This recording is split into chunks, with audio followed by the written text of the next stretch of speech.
Okay, so deep bow to everyone gathered here.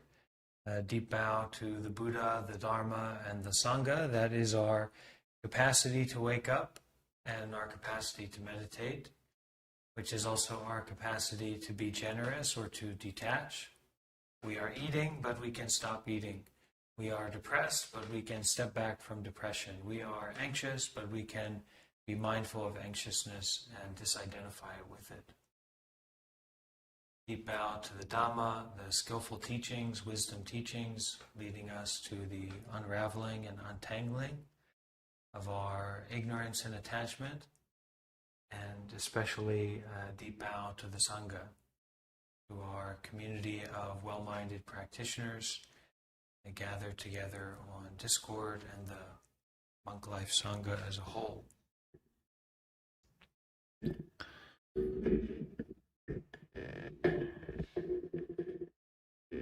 Every day is a new day. Every moment is a new moment or a fresh moment. What is happening right now has never happened before.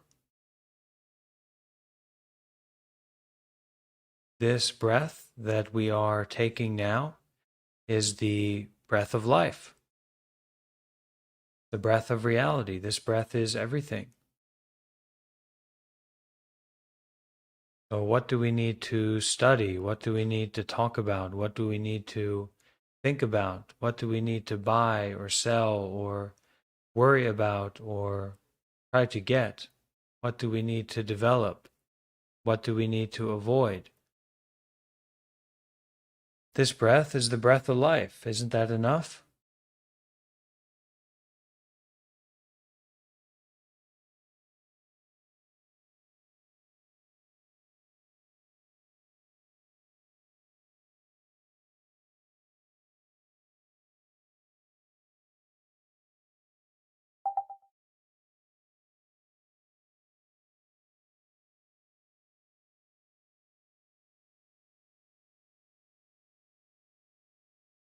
Real meditation is not something that you do.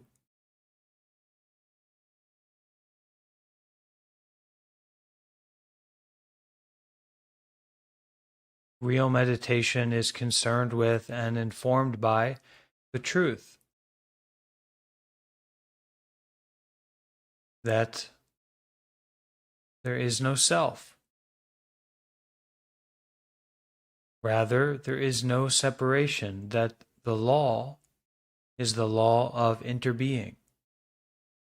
The law is the law of interconnectedness.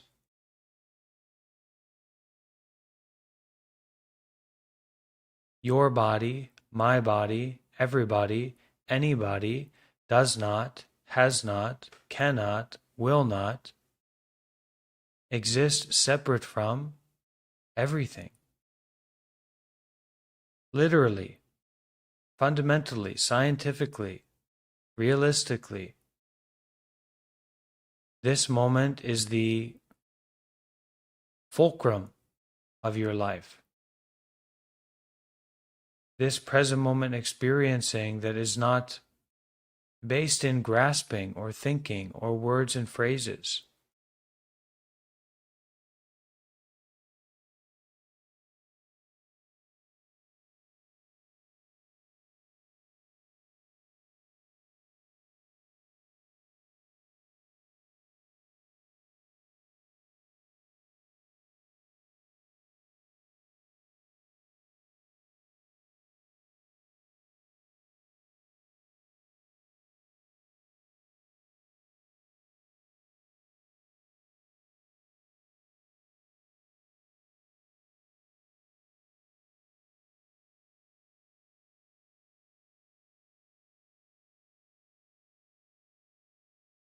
I don't recommend that you develop any philosophy.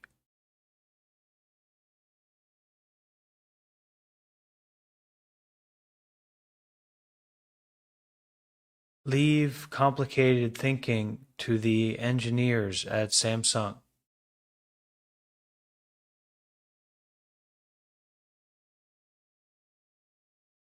This present moment breathing is enough. It really is. Whether there is the voice of a monk talking, or heavy metal music playing, or the body is uncomfortable, or you like it, or you don't like it, who cares? This present moment breathing is enough. And if you have the sense of not enough, which many of us do much of the time, this sense of not enough, go to your breathing. Breathing is a reliable avenue for living people to access present moment experiencing.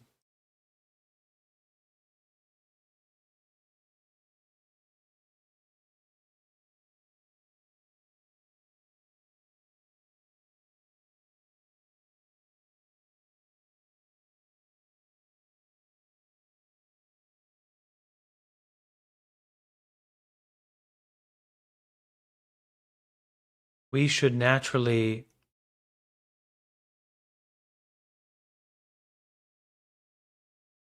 breathe.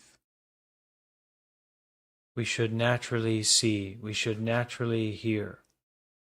We should naturally be.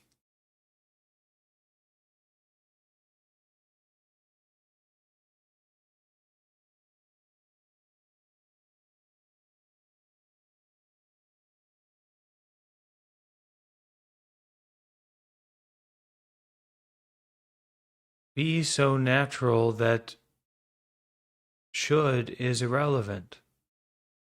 Just here, just breathing, just being.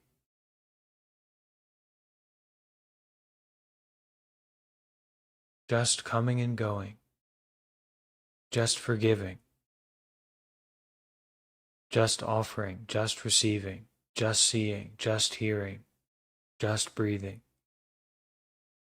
Just walking, just getting out of bed, just taking a shower, just taking a drink of water.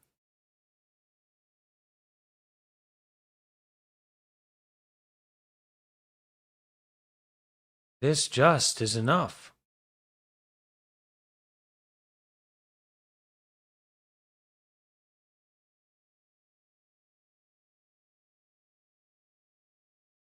This just is real justice, real freedom, real healing, real mindfulness.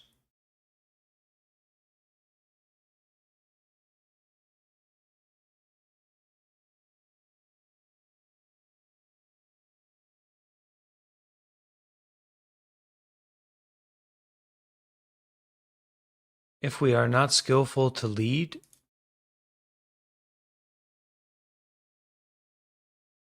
we should be skillful to follow.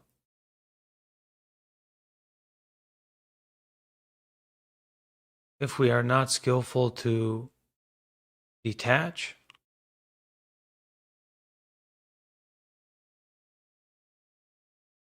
then we should abandon.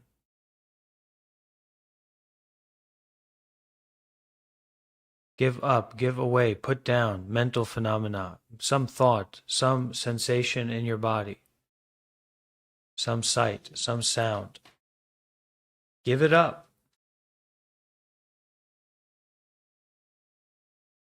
Put it down. Step back.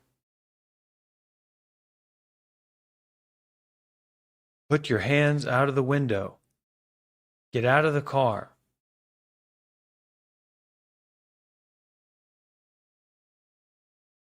Don't do anything.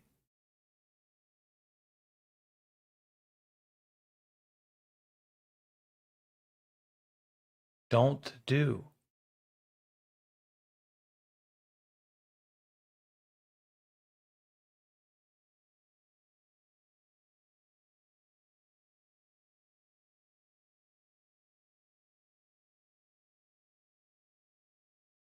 If we can practice don't doing, then our breathing is really nourishing and wonderful and interesting. But if all we know how to do is do, then your mind will be not so fresh, not so capable to restart and begin again, to arrive. And we have all been on a long journey.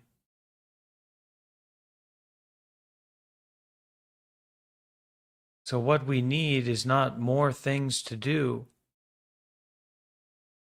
but to arrive, arrive, arrive. What you think is not important.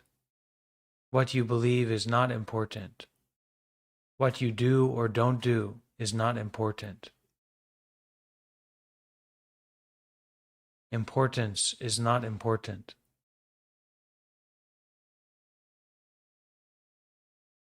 Just breathing.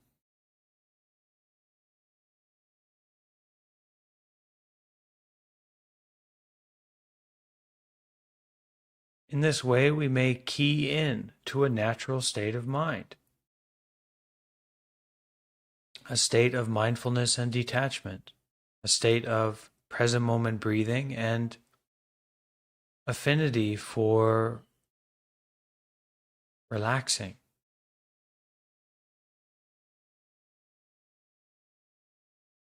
Actually, relaxing is not about removing tension. Tension can feel very comfortable.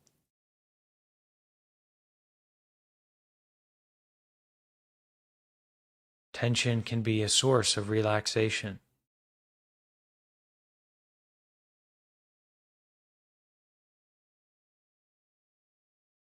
Rather, it is mindfulness or present moment awareness.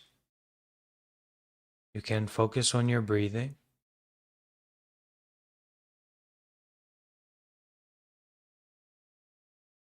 And generosity.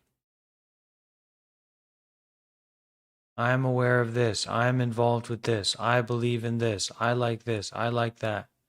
So what?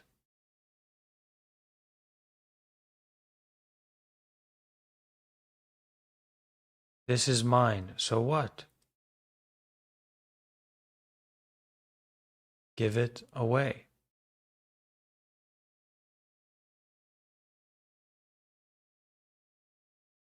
Give your body and mind away.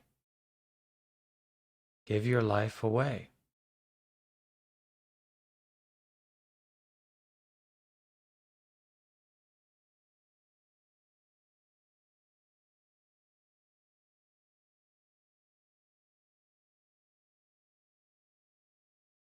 Just breathing is enough. Meditation methods and meditation exercises to create some kind of experience are in the realm of contrived action, in the realm of production.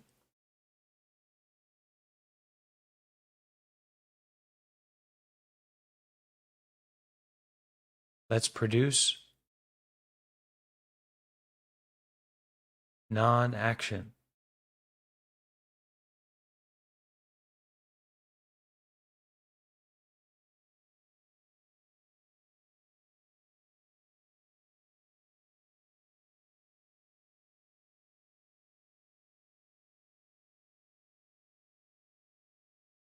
Not about pain or pleasure. Not about like or dislike. Not about right or wrong. Not about beautiful or not beautiful. Not about God or Satan. Not about Buddha or Vishnu.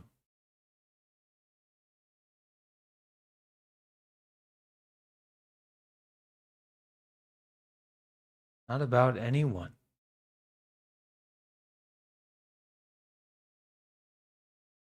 This body and mind is not about someone.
This body and mind are like a red-hot iron ball.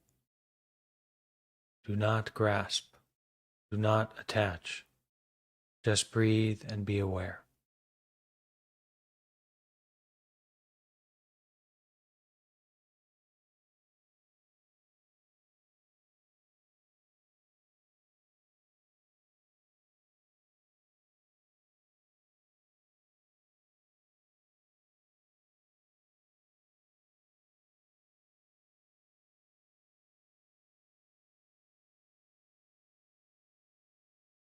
The breathing is actively keeping this body alive.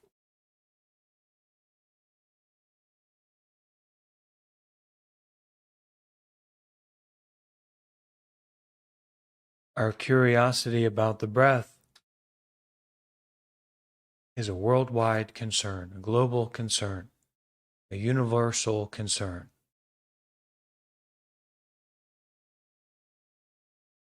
You have the capacity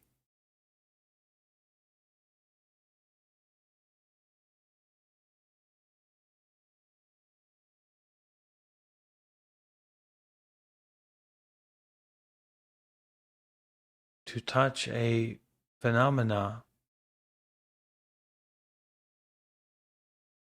that is at the heart of the universe. This present moment breathing. Breathe, breathing.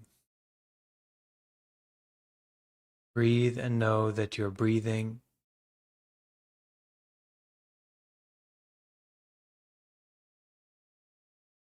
is literally sustaining this body and mind, sustaining this heart, sustaining this life.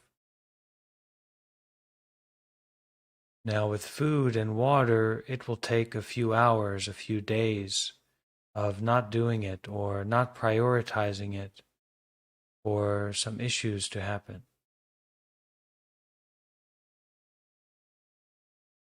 Three days for water and a long time for food, right?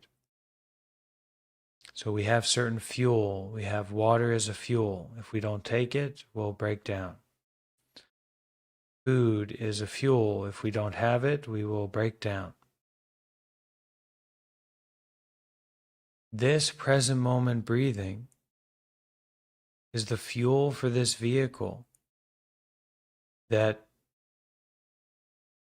even a few moments of not having it will be a serious concern.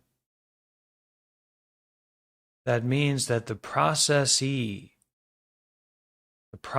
of breathing is directly experienceable.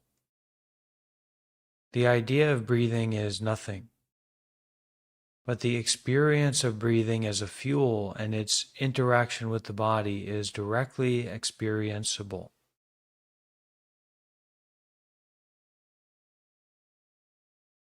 So feel it, breathe it. Feel the processing of oxygen in your body, in your brain, in your heart, in your mind.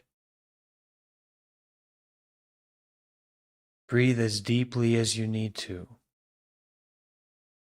Nourish your heart with the breathing. Nourish your body and mind with the breathing.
we should practice seriously when the opportunity arises. We should apply the function seriously when the opportunity is there. We should exhaust ourselves in applying the function, whether that's doing good deeds or being mindful, being generous, volunteering, donating, meditating. We should practice seriously. We should concern ourselves seriously with the practice. But more important is to understand the principle. This is the principle of penetration into present moment experiencing. This is it. This is not about someone. This is not about preferences.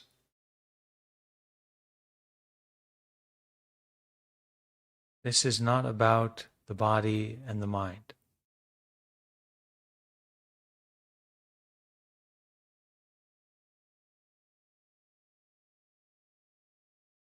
What is this about?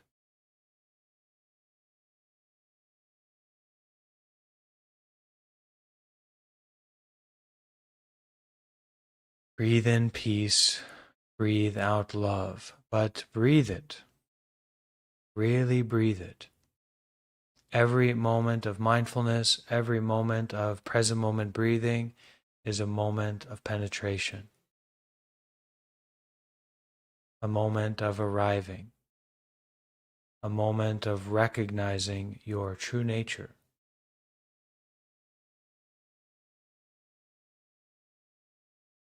The true nature of the emptiness of apparent mental and physical phenomena. Grasping the principle is to be used only and experienced only for furthering and deepening.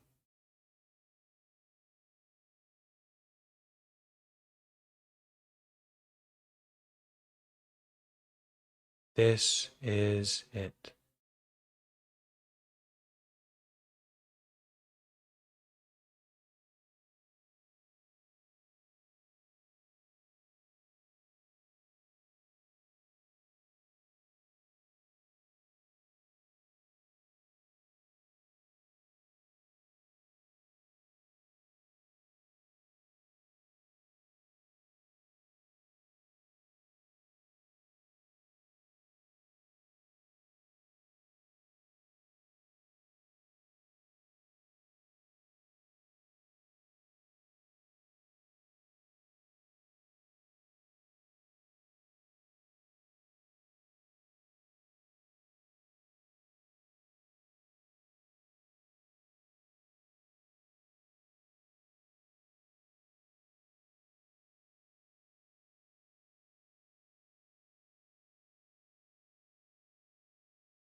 You should try to practice just sitting here, just breathing, just being aware.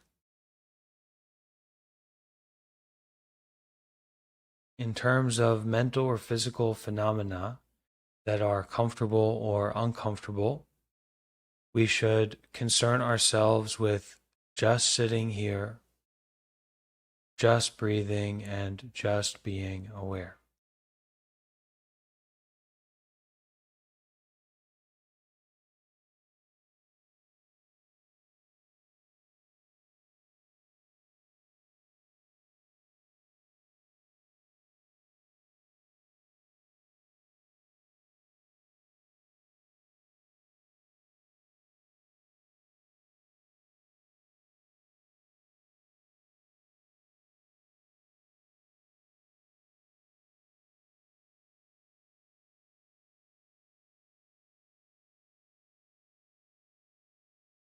The teacher is not the teacher.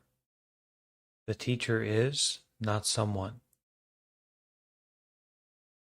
The student is not the student. The student is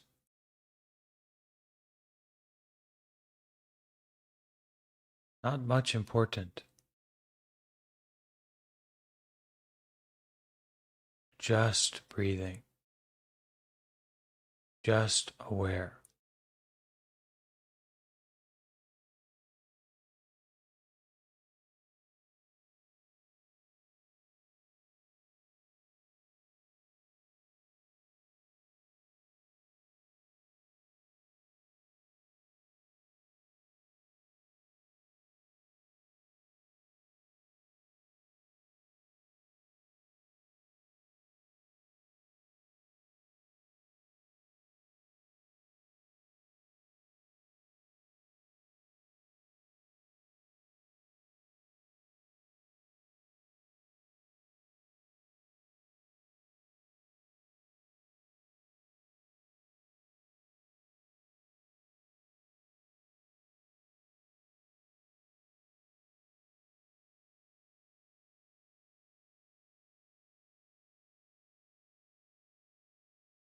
Although mental phenomena may arise, physical experiences come up.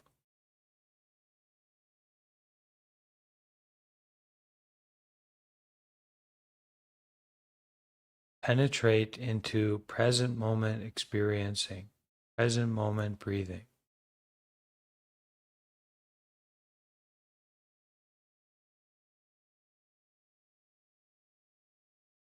Just breathing and just experiencing is open to movement, open to stillness, open to comfortableness, open to uncomfortableness, but not attached to anything, not attached to breathing, not attached to experiencing, just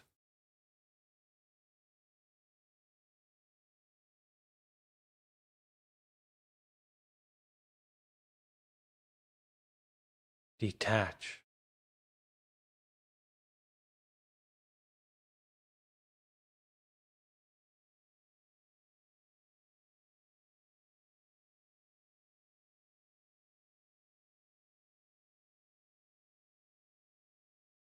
Just abandoning itself.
Just breathe, breathing.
Memories and experiences are created truths coming together of cosmic dust. So don't get tangled up in anything.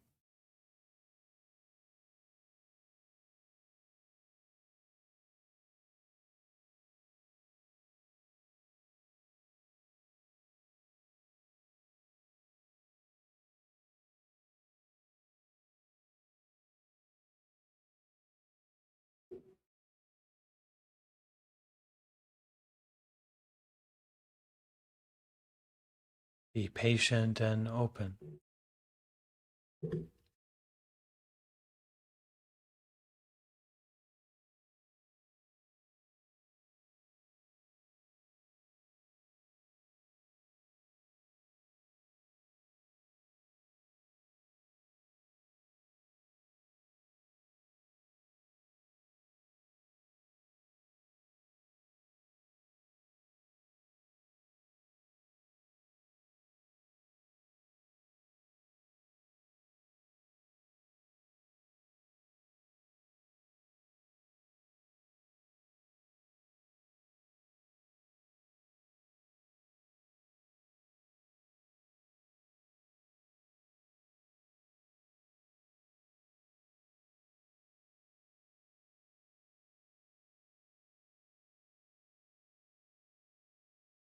Present moment breathing experience is not about someone.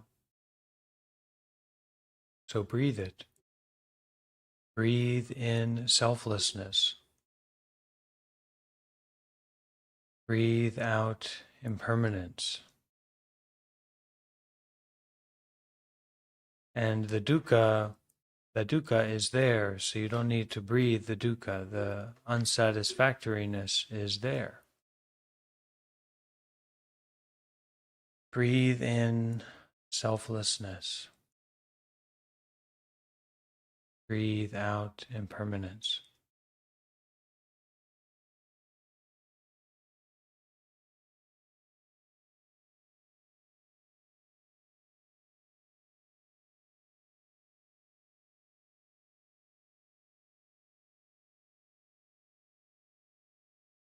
Breathe in recognition of present moment experiencing.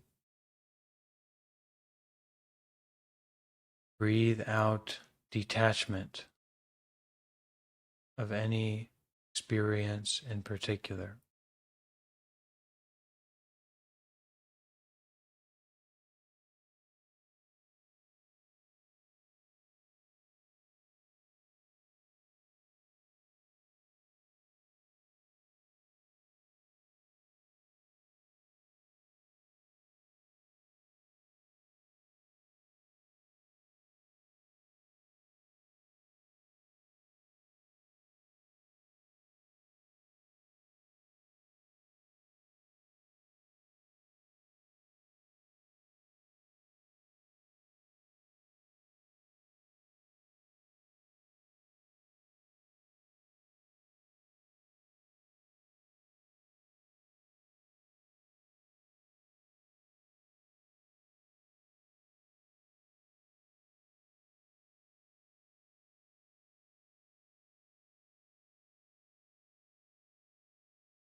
Breathe in awareness of the real true person in a real true story. Breathe out and abandon that person and that story.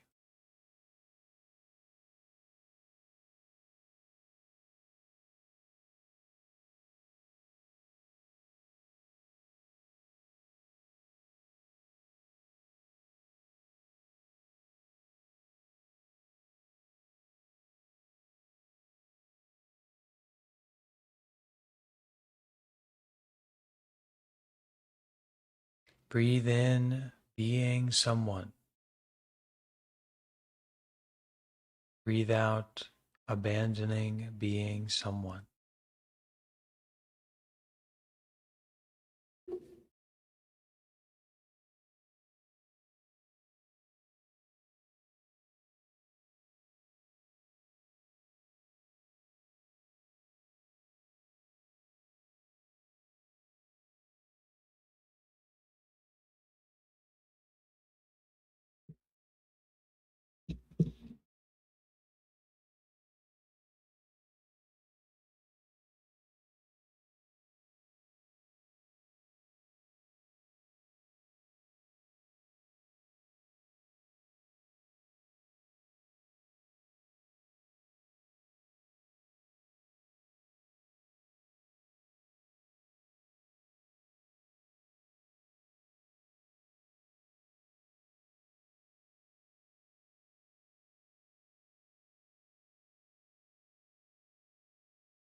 Knock, knock.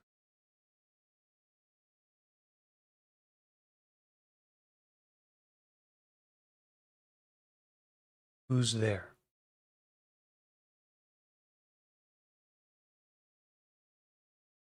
Not someone is there. Impermanence is there. Mindfulness and detachment is there.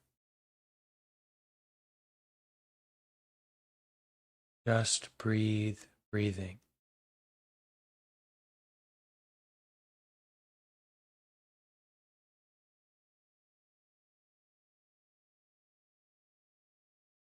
Nowhere to go.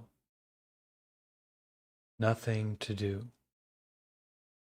Not about someone.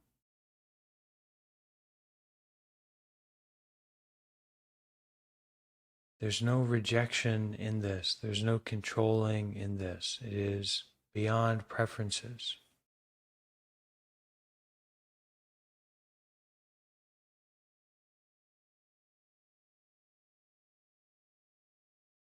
It is more thoughtful than thinking.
Many people ask, They like to ask the monk, or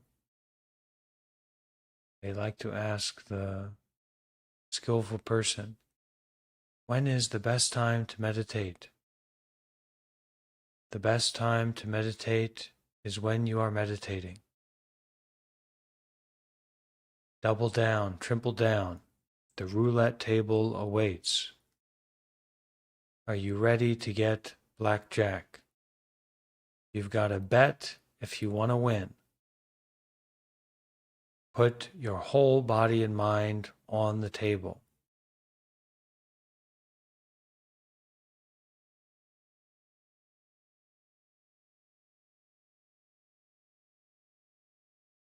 Offer your whole life, your past, your future, your loved ones, your disliked ones. Offer your whole body and mind to this present moment breathing experience.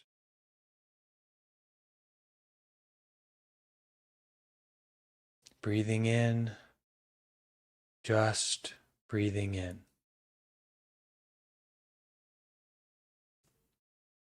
Breathing out, just breathing out.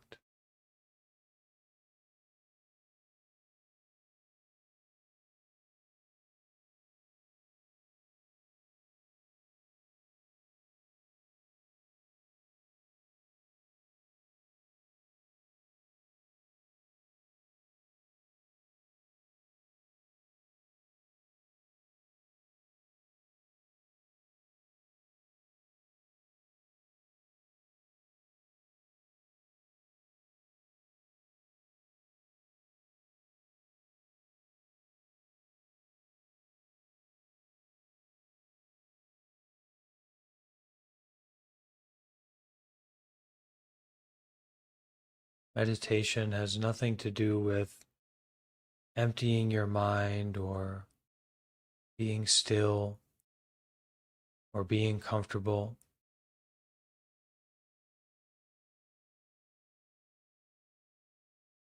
Be mindful and detached, aware and free.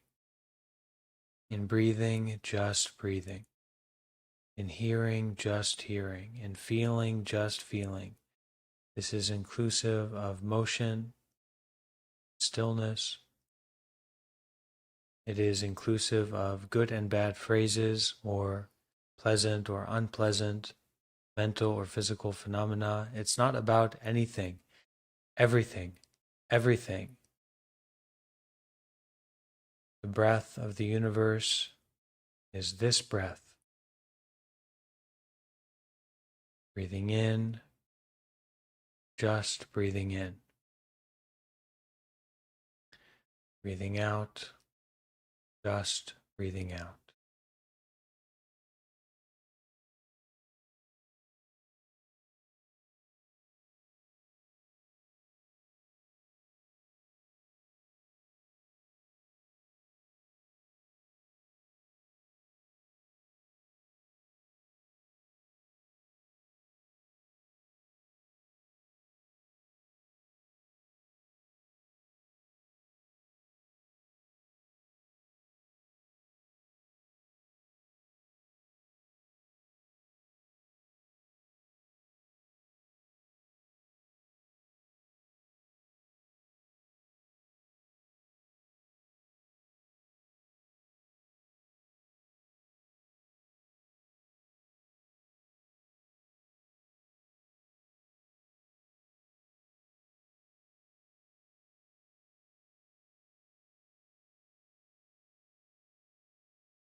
Master Wu Zuyan said to an assembly, talking about Buddha, expounding the teaching, taking up the gavel, standing up the whisk, white clouds for thousands of miles. Deshan would strike as soon as anyone entered the door. Linji would shout as soon as anyone entered the door. White clouds for thousands of miles. After that, thus won't do. Not thus won't do. Thus and that not thus won't do at all. This is also white clouds for thousands of miles. If someone should suddenly come forth and say, Elder, your speaking this way is also white clouds for thousands of miles, this talk is called a dwarf watching a performance, following people up and down. After 30 years it will be a laugh. But tell me, laughing at what? Laughing at white clouds for thousands of miles. A monk asked, I request the teacher to speak directly, without being blind to the present opportunity. He said, kneading together, cutting apart. He also said to the assembly, root and branch must return to the source. Noble and base use their language. A sharp sword is hurled into space. A big stick hits a rat.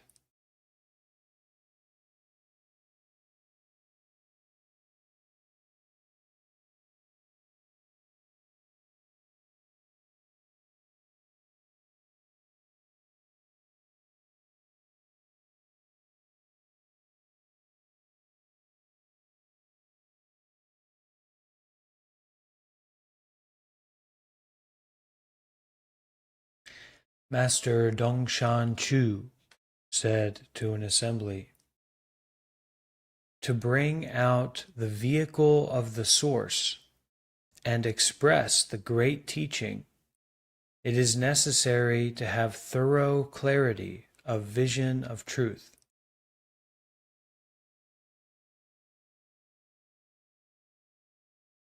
Only then can you discern black and white.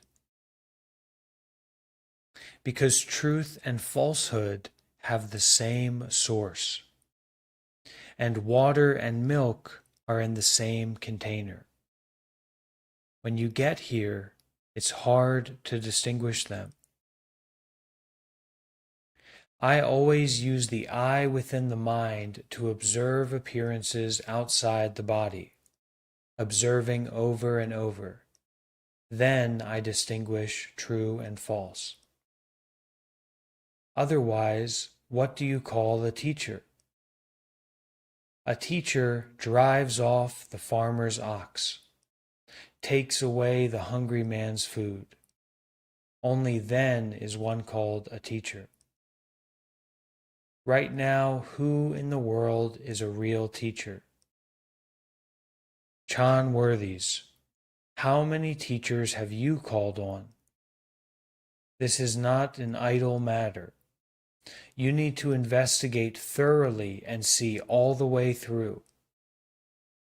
When 1,000 sages cannot testify, only then is a great person revealed. Have you not seen how old Shakyamuni was greatly enlightened when the morning star appeared, and all the living beings on earth simultaneously attained Buddhahood? Isn't this comprehensive? But even so, if he met a clear-eyed, patch-robed monk, he'd still deserve a whack on the back. A monk asked, when Vimalakirti held up 4 worlds, where was he himself? The master said, "Behind you." The monk said, "Why would he be behind me?" The master said, "Return the statement to me. How is it when spotless, with no traces? A pointed measure cannot measure it completely.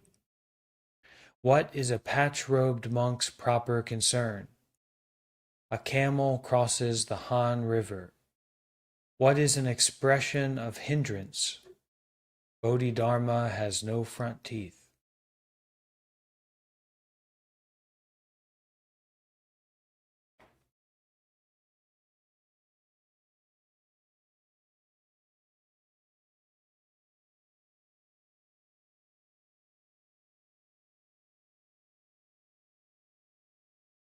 Okay, we can stop meditating now. Welcome to massage your face and your head.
We should be patient, but also each one of us for ourselves need to understand that this matter is the great matter.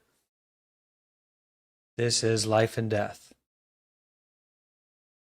This is the Buddha's great compassion and the Buddha's great wisdom.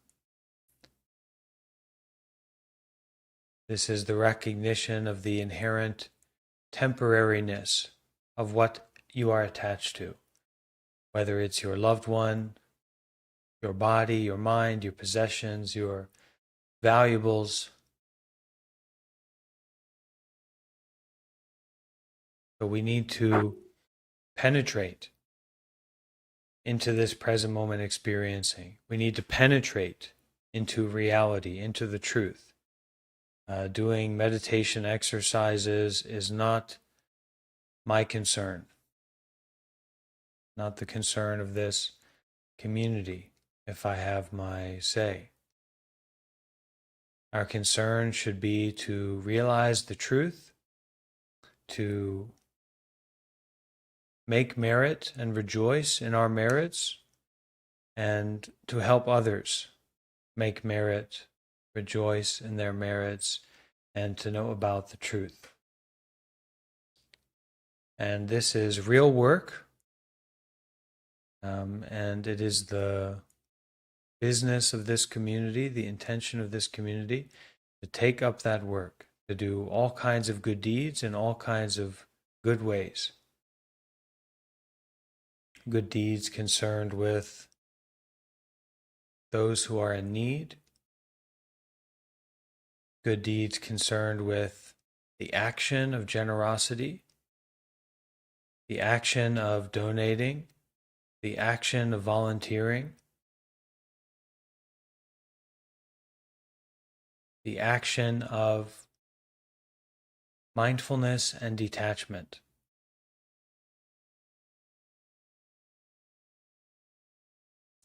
And we should all do our part. We should all do our share. I often work with many young men who are hyper-fixated on developing material wealth.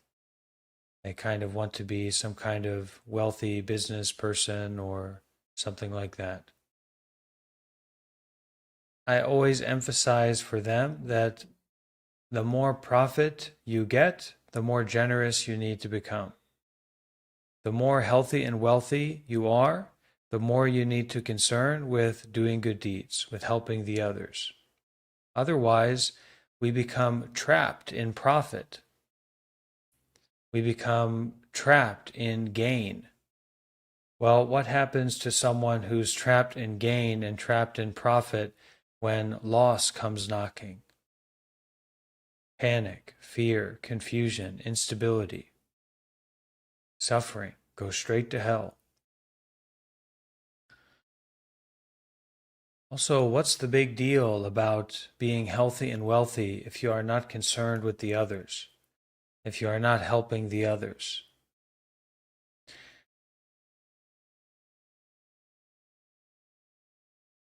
We should try as much as we can. And if we are concerning ourselves with the Buddha, the Dhamma, and the Sangha, we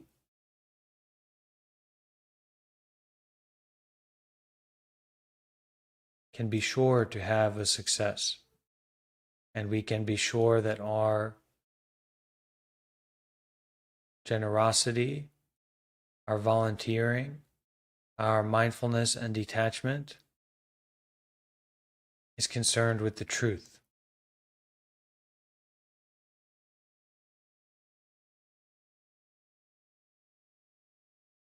This is not for the short-term gain. This is for the long-term success.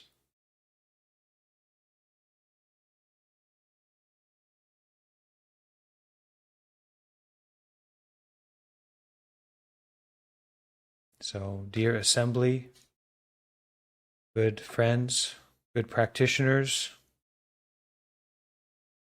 good Sangha members, please feel invited to share your experience, to ask a question,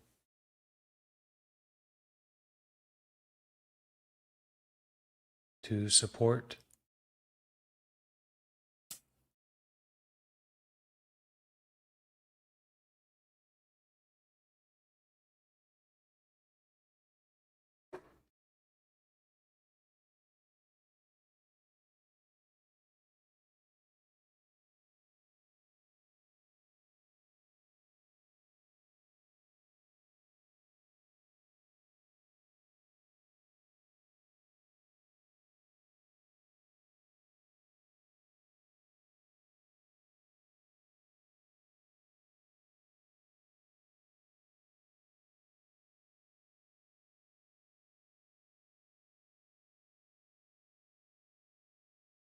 Okay, we have a comment, question on YouTube, joining us live on YouTube.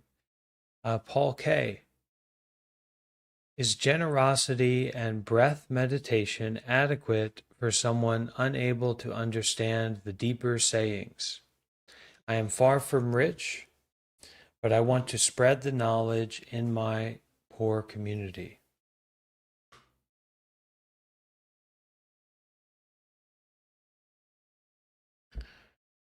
As it relates to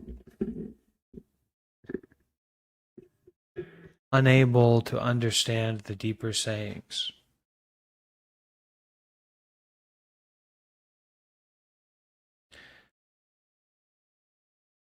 Master Wu Zhu Yan said this: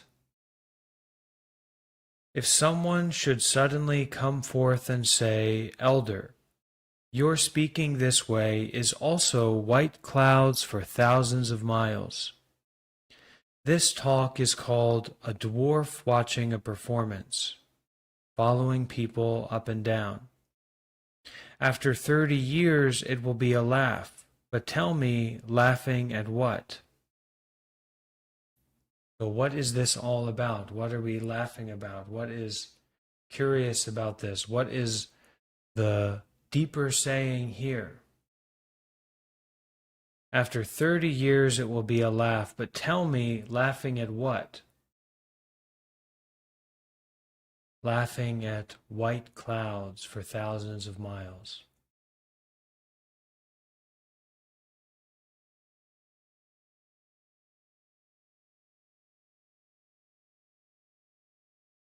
What is there to understand? What is there to grasp? You will learn through your experience. You will become skillful in doing good deeds, in practicing generosity, in breath meditation, by doing it more and more, by practicing seriously. And if we want to practice seriously, we should concern ourselves with the Buddha, the Dhamma, and the Sangha. We should concern ourselves with the meditation master. We should concern ourselves with the meditation community seriously, and we should concern ourselves with the Buddhist teachings. In this way, we will not only be adequate for ourselves, but we will also be adequate for the others. In this way, we can go way beyond what is adequate.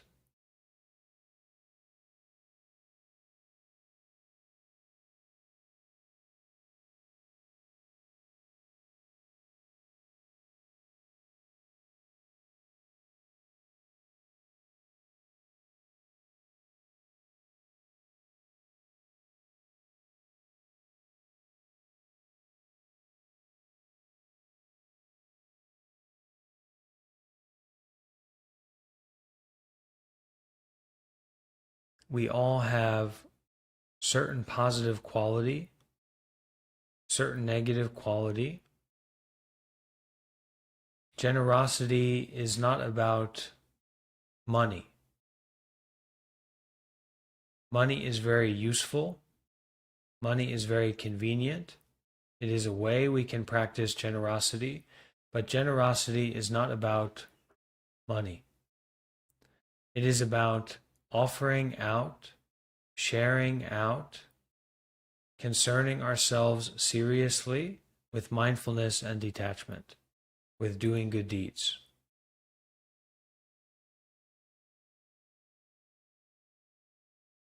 The generosity in terms of doing good deeds relates to the use of what is precious. It relates to our own positive quality. You have the positive quality to recognize your positive quality, to recognize what is precious to you.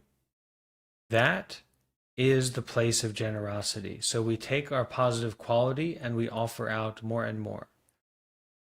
And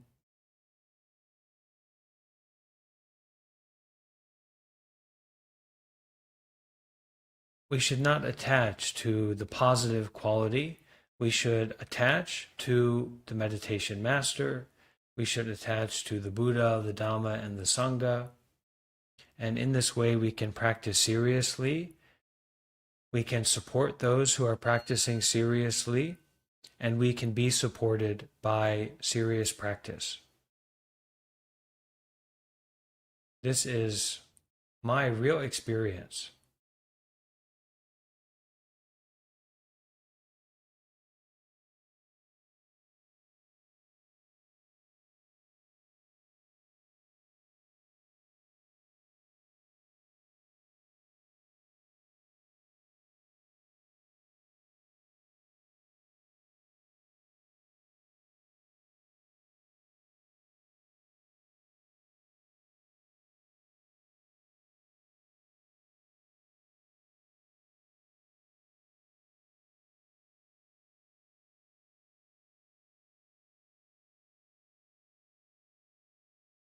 We don't need to be a Buddhist. We don't need to be generous. We don't need to practice seriously, but that goes without saying. It's not necessary to say like that. We are all already skillful in not being a Buddhist. We are skillful in not being generous. We are skillful in not emphasizing to do good deeds. We are skillful in not emphasizing to follow precepts. We are skillful in not emphasizing to concern ourselves with the Buddha, the Dhamma, and the Sangha. So we don't need to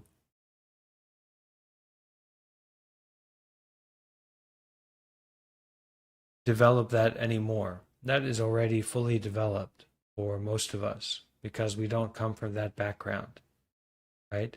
So we need to detach from not being a Buddhist. We need to detach from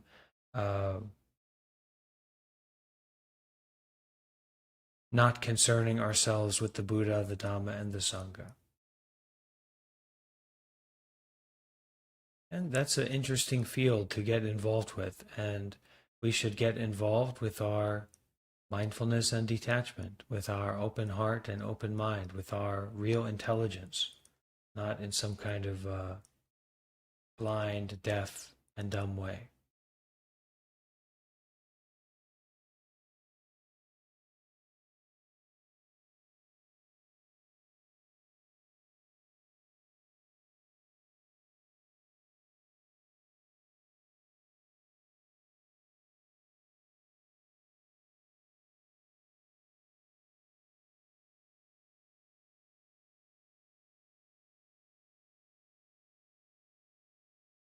Generosity is also being vulnerable.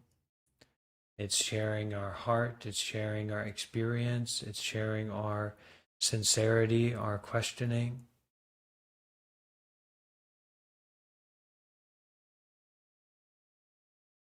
It's sharing our authenticity.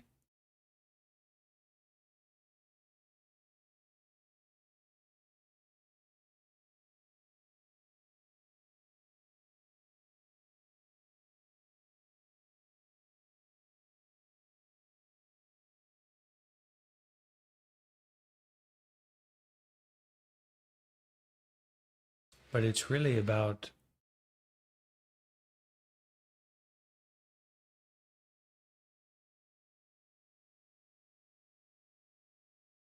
no one in particular, no place in particular, no situation or experience in particular.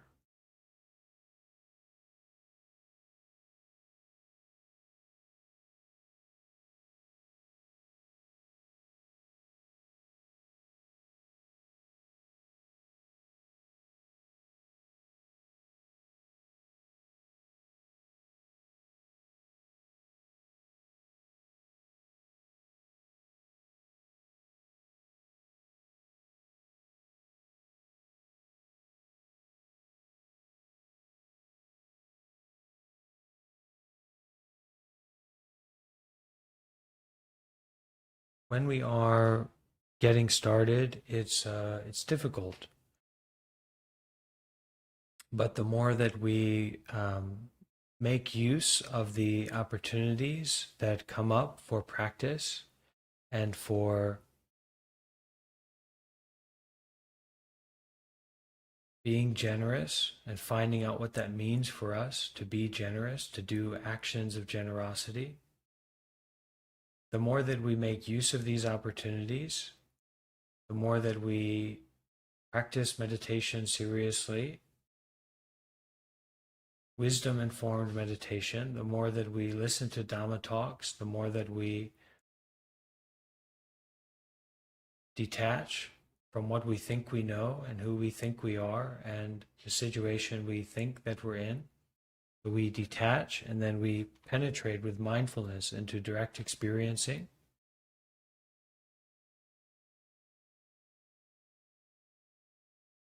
Your mind will change. And as the mind changes, it becomes more and more clear that the nature of the mind is to change, rather than the positive or negative quality. So now we're in a position where it's not about being a guru or being enlightened or being a monk. It's about recognizing impermanence.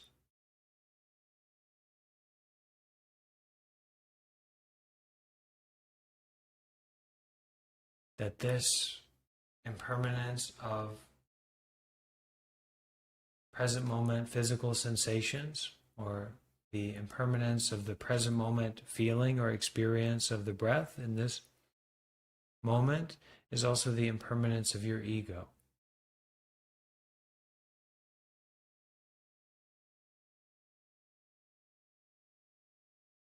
Now the sunshine can really shine.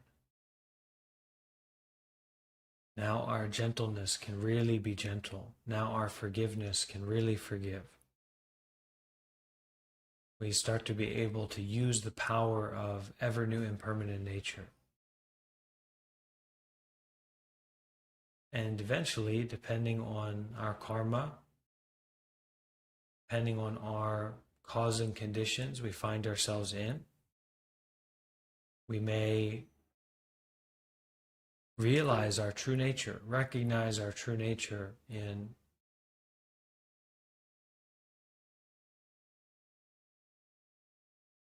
a way that heals our trauma, our suffering, and also can heal the trauma or suffering of the others. So then we can be the full-time meditator. We can be the full-time do-gooder.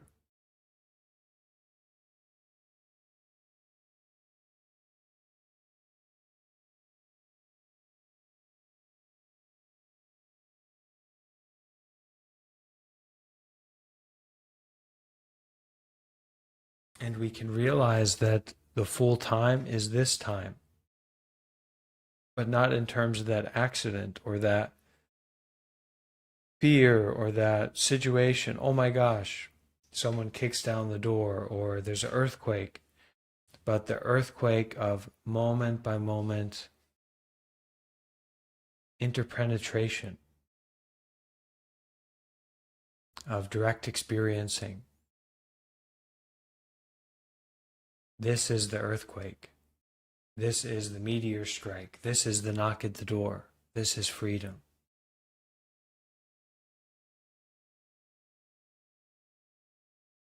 This is life.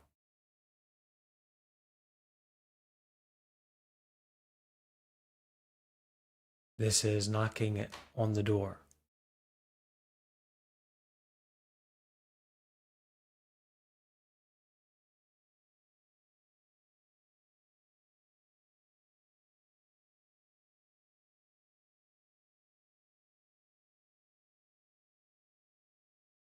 Does anyone else have a question or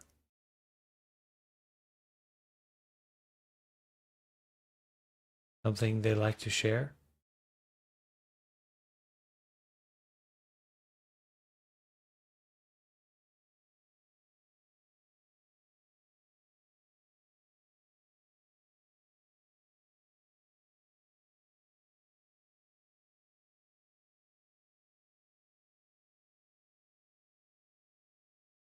Yeah. Oh, can you hear me?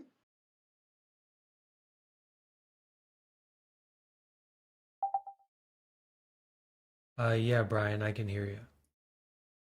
Oh, okay. Yeah, so sometimes meditating, I'm sure like normal, I guess, but I'm not sure how to navigate it.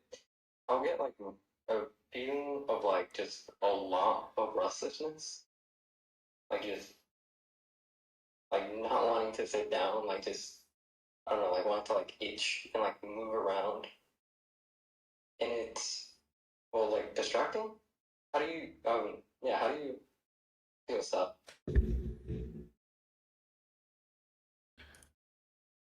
How long have you been meditating, Brian? Um, let's see, 9 months. And what meditation method are you practicing?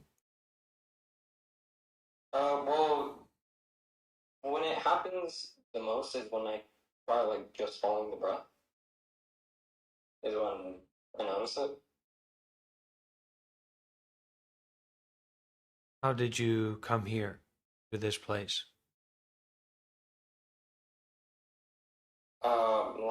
Like restlessness or This community, this oh, online I meditation center. found the Discord server online randomly. Have you used some meditation app or some meditation teachers? Yeah, I don't know if you heard of it. Dr. K or like Healthy Gamer GG, and he like teaches meditation techniques. In a certain way, Dr. K is very essential part of how our community took root, how this community started. Um, what do you understand about the purpose or the point of meditating? So, what is it that you are trying to practice when you meditate, or is there a goal? Is there something you're trying to get or understand in meditation, or what is the intention that you bring to it? Yeah, so like I want to like train my focus to just be, like I guess single pointed, like just to zone in on one thing completely. But it's hard.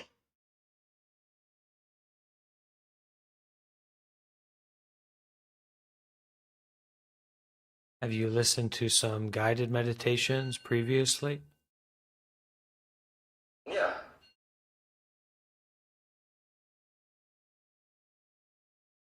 And have you joined some of my meditation groups or readings? No. This is the first time you are joining. I've joined in the past, but not like specifically meditation groups.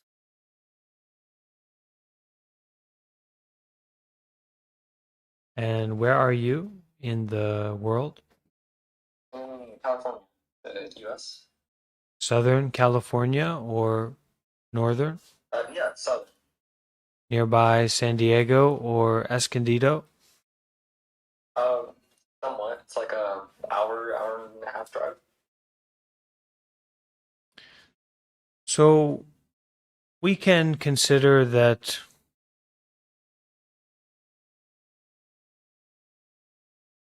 meditation is like an exercise for our mind, right? We can have this understanding, and that the brain is the muscle of the mind. Are you with me so far? Right. Yeah. Okay.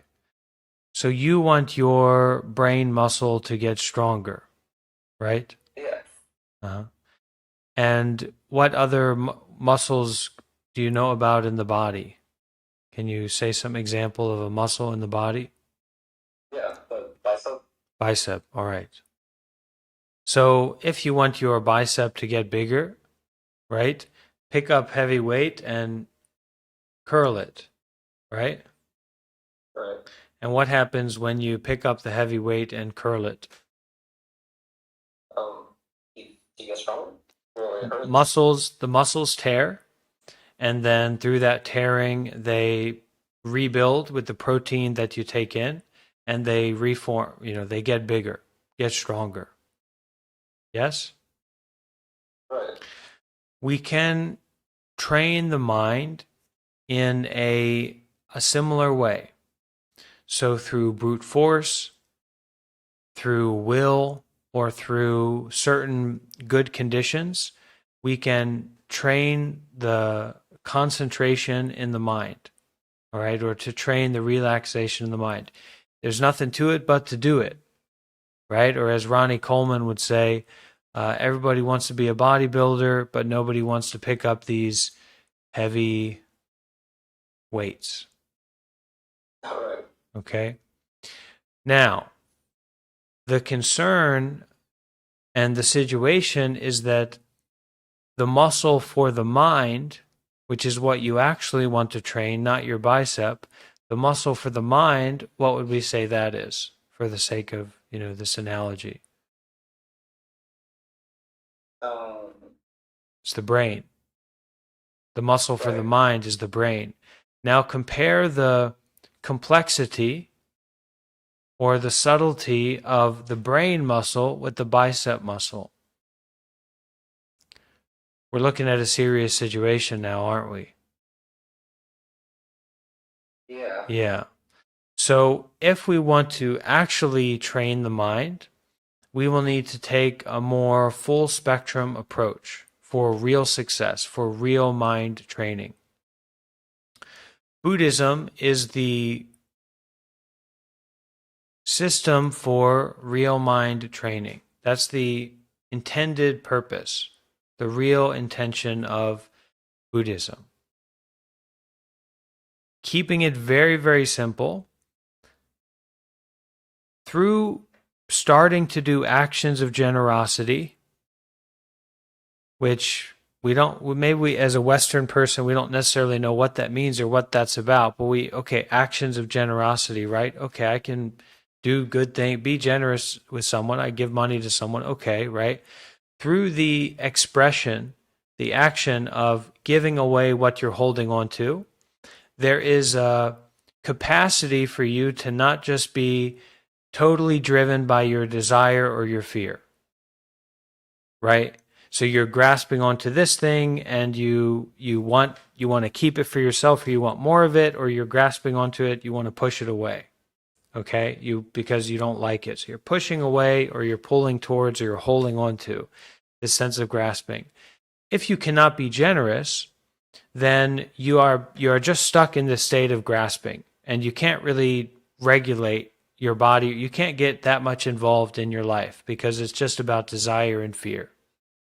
If we can exercise generosity, we can take something that we're holding on to, take something that's valuable to us, that's precious to us, that we're grasping, and we can give it away. So not only do we exercise that capacity or the bicep of giving things away, letting things go, but we also recognize that that's a capacity that we have, and that's kind of good.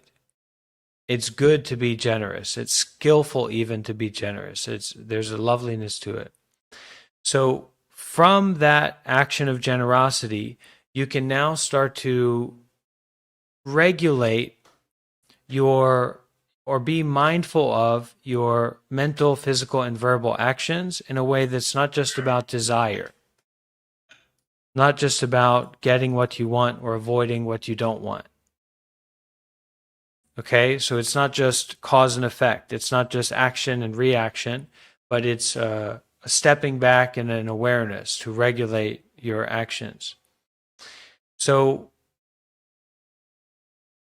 from that point, we can look more deeply at how we are acting moment by moment. And this is really where mindfulness is and meditation is. But meditation and mindfulness are a little bit too bright, and our mind is a little bit dim. So we need to start by turning on lights here and there in our regular life, in our daily life. So we turn on lights in our daily life by establishing ourselves in 5 precepts or 5 guidelines for living that we imprint on our mind. Don't kill, don't steal, don't lie or speak harshly, don't even chit-chat. Don't waste time chit-chat and talking about the weather. Don't commit sexual misconduct, and don't take drugs or intoxicants.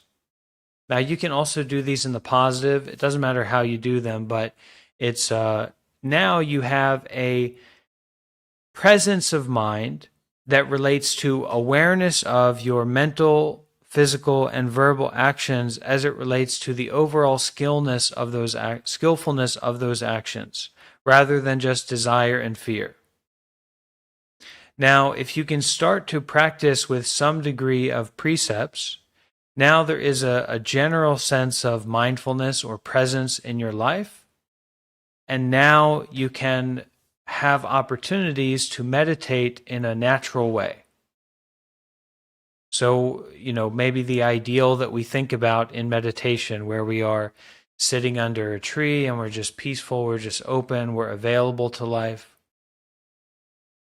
But to prime ourselves for that point, we need to do a more full spectrum workout, and that's the workout, as far as I know it, and I'm sharing with people to practice it.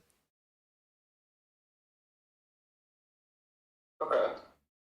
So it's like to get like a more full training, I guess, to be like receptive to meditation, I have to like be mindful of the way I live my normal life. Uh, Kind of like open up more. That's right. And to do that, we need community, we need direction, we need mentors, we need support. We're not just going to be able to manage it for ourselves. I mean, you're not going to find it on TikTok or YouTube or Discord just hanging out and wandering around. And of course, I say that as I'm live on YouTube, TikTok, and Discord, right? But the point is that we'll have to go for refuge, or we'll kind of have to reach out. We'll have to be willing to make use of resources that aren't just about ourself, aren't just related to self-fixation, but actually related to, just like you said, opening up and being ready to receive direction and ready to receive guidance and ready to try things and put them into practice. And I like how you said that. Now you're receptive to meditation.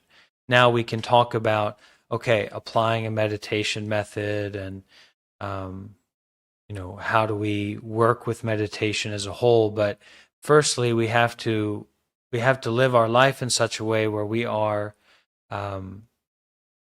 receptive to meditation, because we might be open to meditation, open to the idea of meditation, but we're not living our general life in a way where we are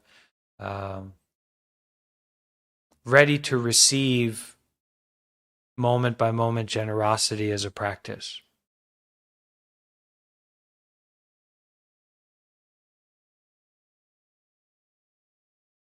So we have in this community, whether through our website, www.monklife.one, one is spelled out ONE, or here on the Discord server in our different pages, resources pages, get started page, we have really clear and direct entry points for starting to engage with and starting to make use of the tools that Buddhism has to offer. And Buddhism really is a gold standard for meditation and spirituality, and even self-improvement if you're concerned with virtue and wisdom or a deeper understanding.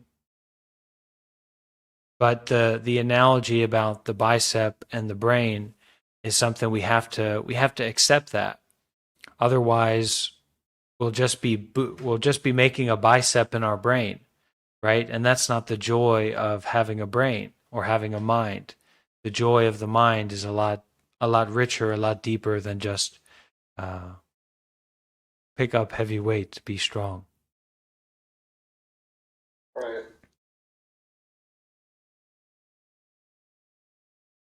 This is abnormal and strange for coming from a Western background, because from a Western background, first of all, if it's free, it's not good. It's free doesn't even enter into the mind, right? Because we think it's got to cost something. There's got to be some price for it, right? So if it's cheap, we know it's not good. So if it's free, I don't know what it is, but I probably don't want that, right? And there is a cost, but that cost is more like your sincerity, your willingness to try. The cost is your generosity. That's the price. But if you can pay that price, your willingness to be more open and flexible and curious and not just self-fixated, then you can make use of the Buddha, the Dhamma, and the Sangha. You can make use of this community. You can make use of the teachings.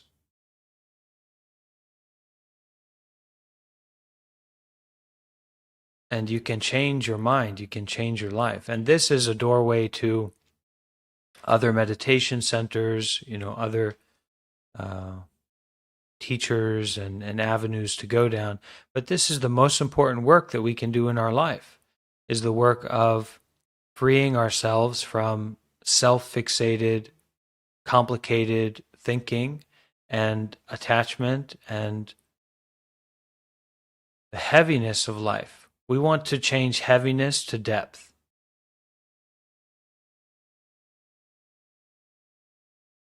So, we're American, or at least here in California now, I'm American, so we're taught and we're raised to be anti-religious, secular in nature, in our schooling system.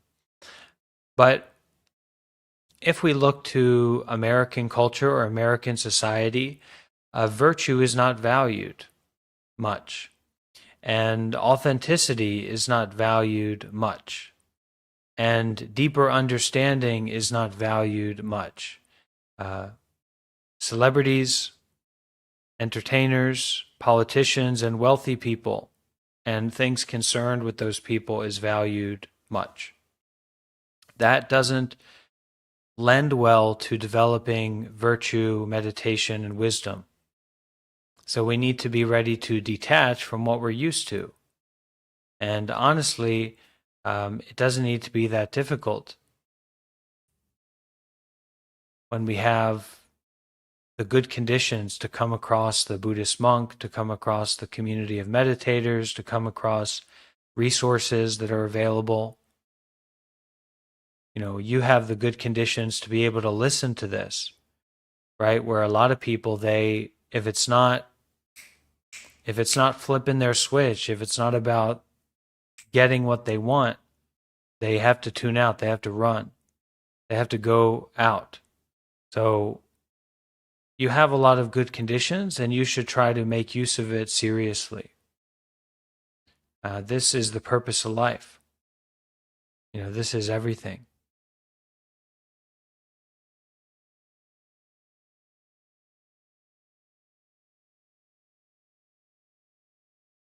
I am the monk, and I am the founder or main facilitator of this community, but I am not someone.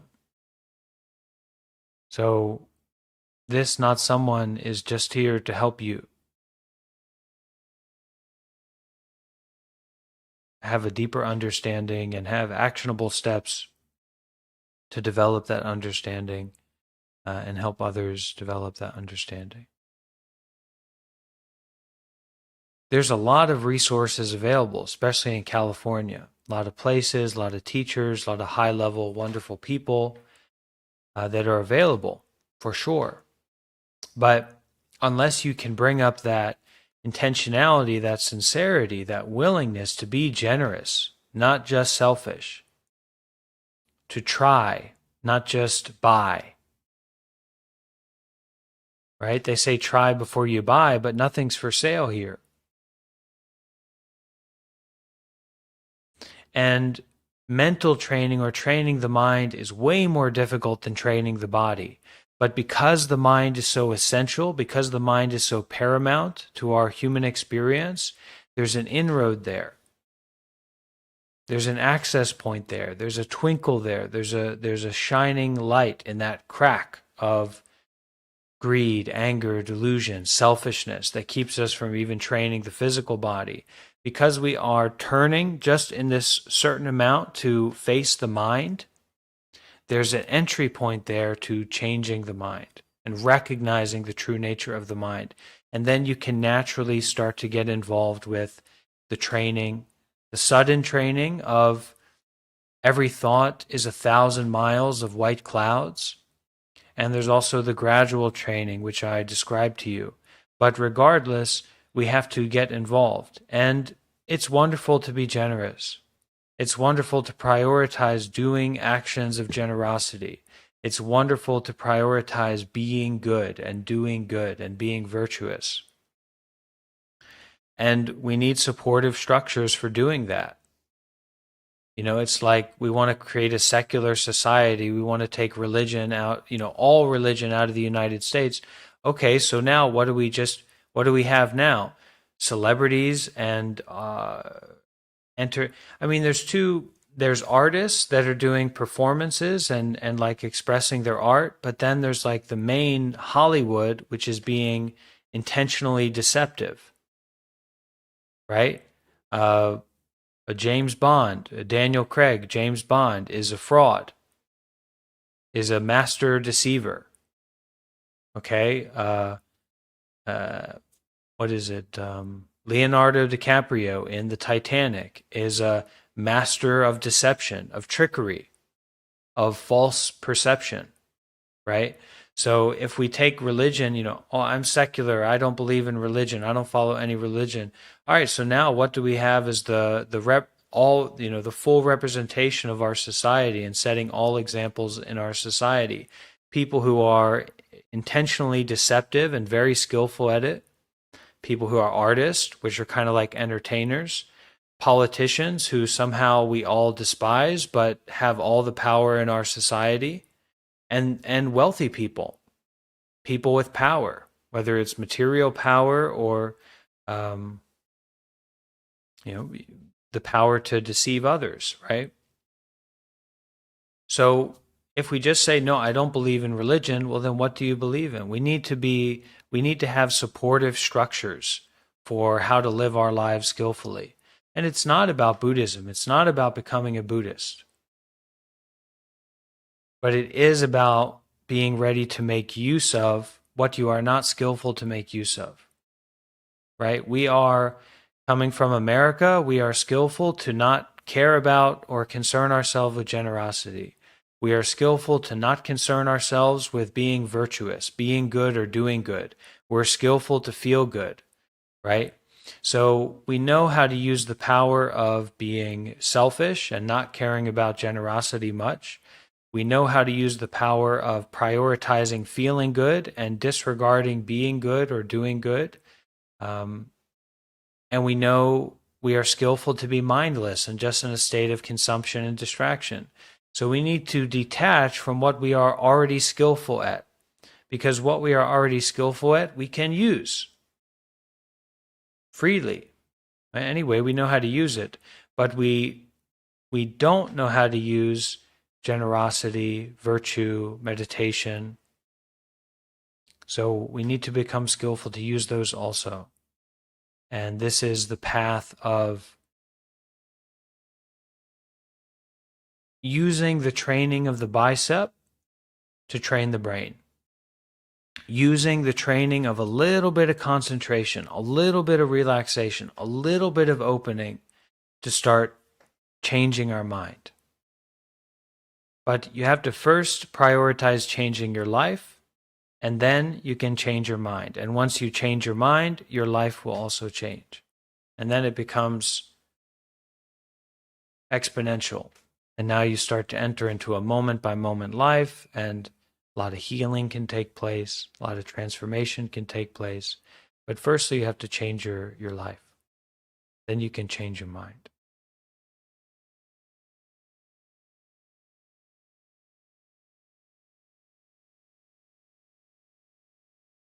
Build momentum. Yeah, that's a good one too. And you're going to need that momentum when life comes and slaps you down, you know. When you because it's not about having this perfect experience, you know, like you put on the monk robes and now you don't have anxiety or depression or stuff doesn't hit the fan.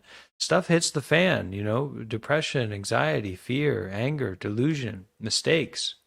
So when you come across the opportunity, when you come across the entry point, you really got to penetrate. You've really got to make use of it so that you get some momentum, and then you can bring that to the difficulties or the confusions or the restart point, the continuation point when that comes up again.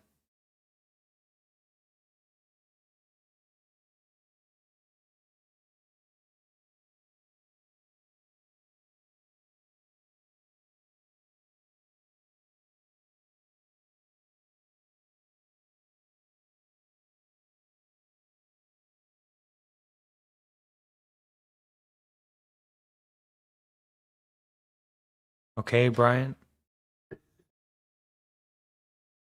Yeah. So yeah, I'm practicing more generosity, but it's making me think about like how like honestly little I do. Right.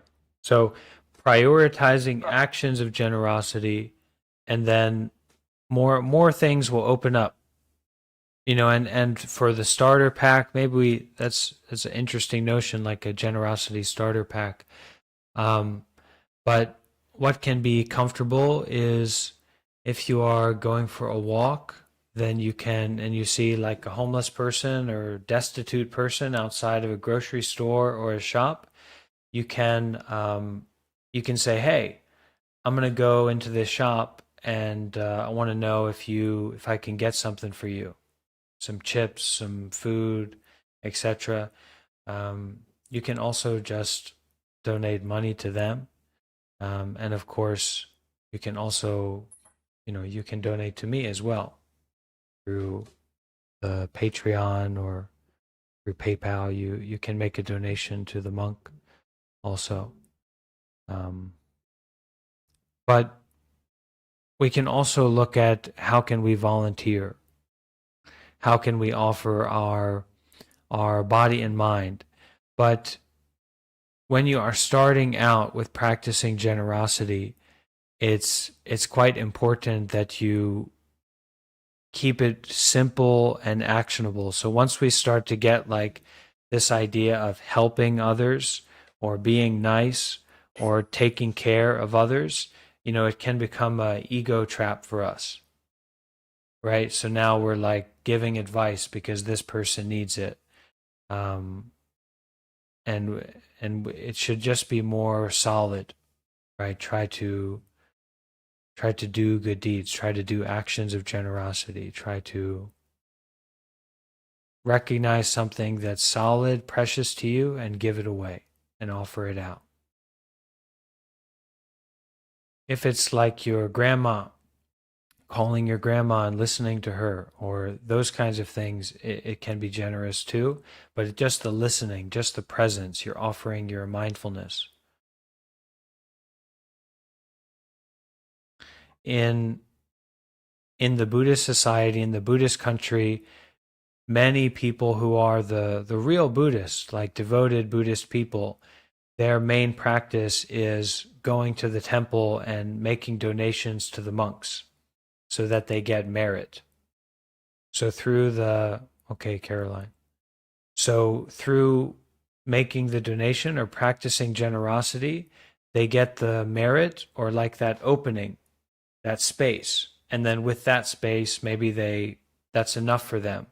But here, the emphasis is to make that space so that you can deepen your practice, right? So that you can take more steps forward.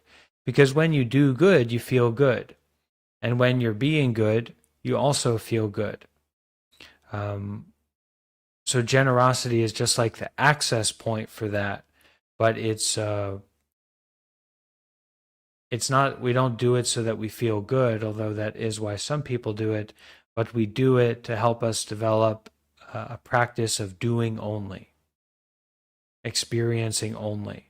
And in that way, we can do more and more, right? We can do good deeds more and more. We can volunteer more and more. We can offer more and more. We can donate food, we can volunteer, we can donate money, we can donate our possessions. If we have a skill, so if we have like a special skill, you can donate that, you can offer that.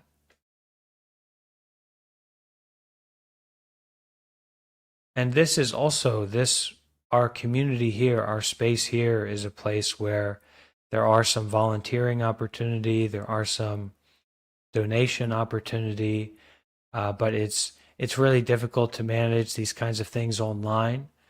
But you can consider, well, what could I offer to this community? What a value do I have that I could offer or share or just offer my willingness to help?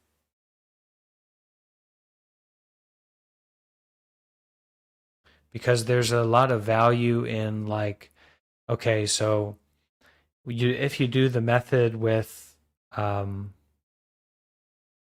if you do the method where you see like a homeless person outside a grocery store, or a temporarily unhoused person, or there's a progressive term for it, but and then doing an exercise where you make a donation to them or something, yeah, there's a benefit to that, there's a power to that, but there's also a power to like finding out your local Buddhist temple and then going to donate to the monks there.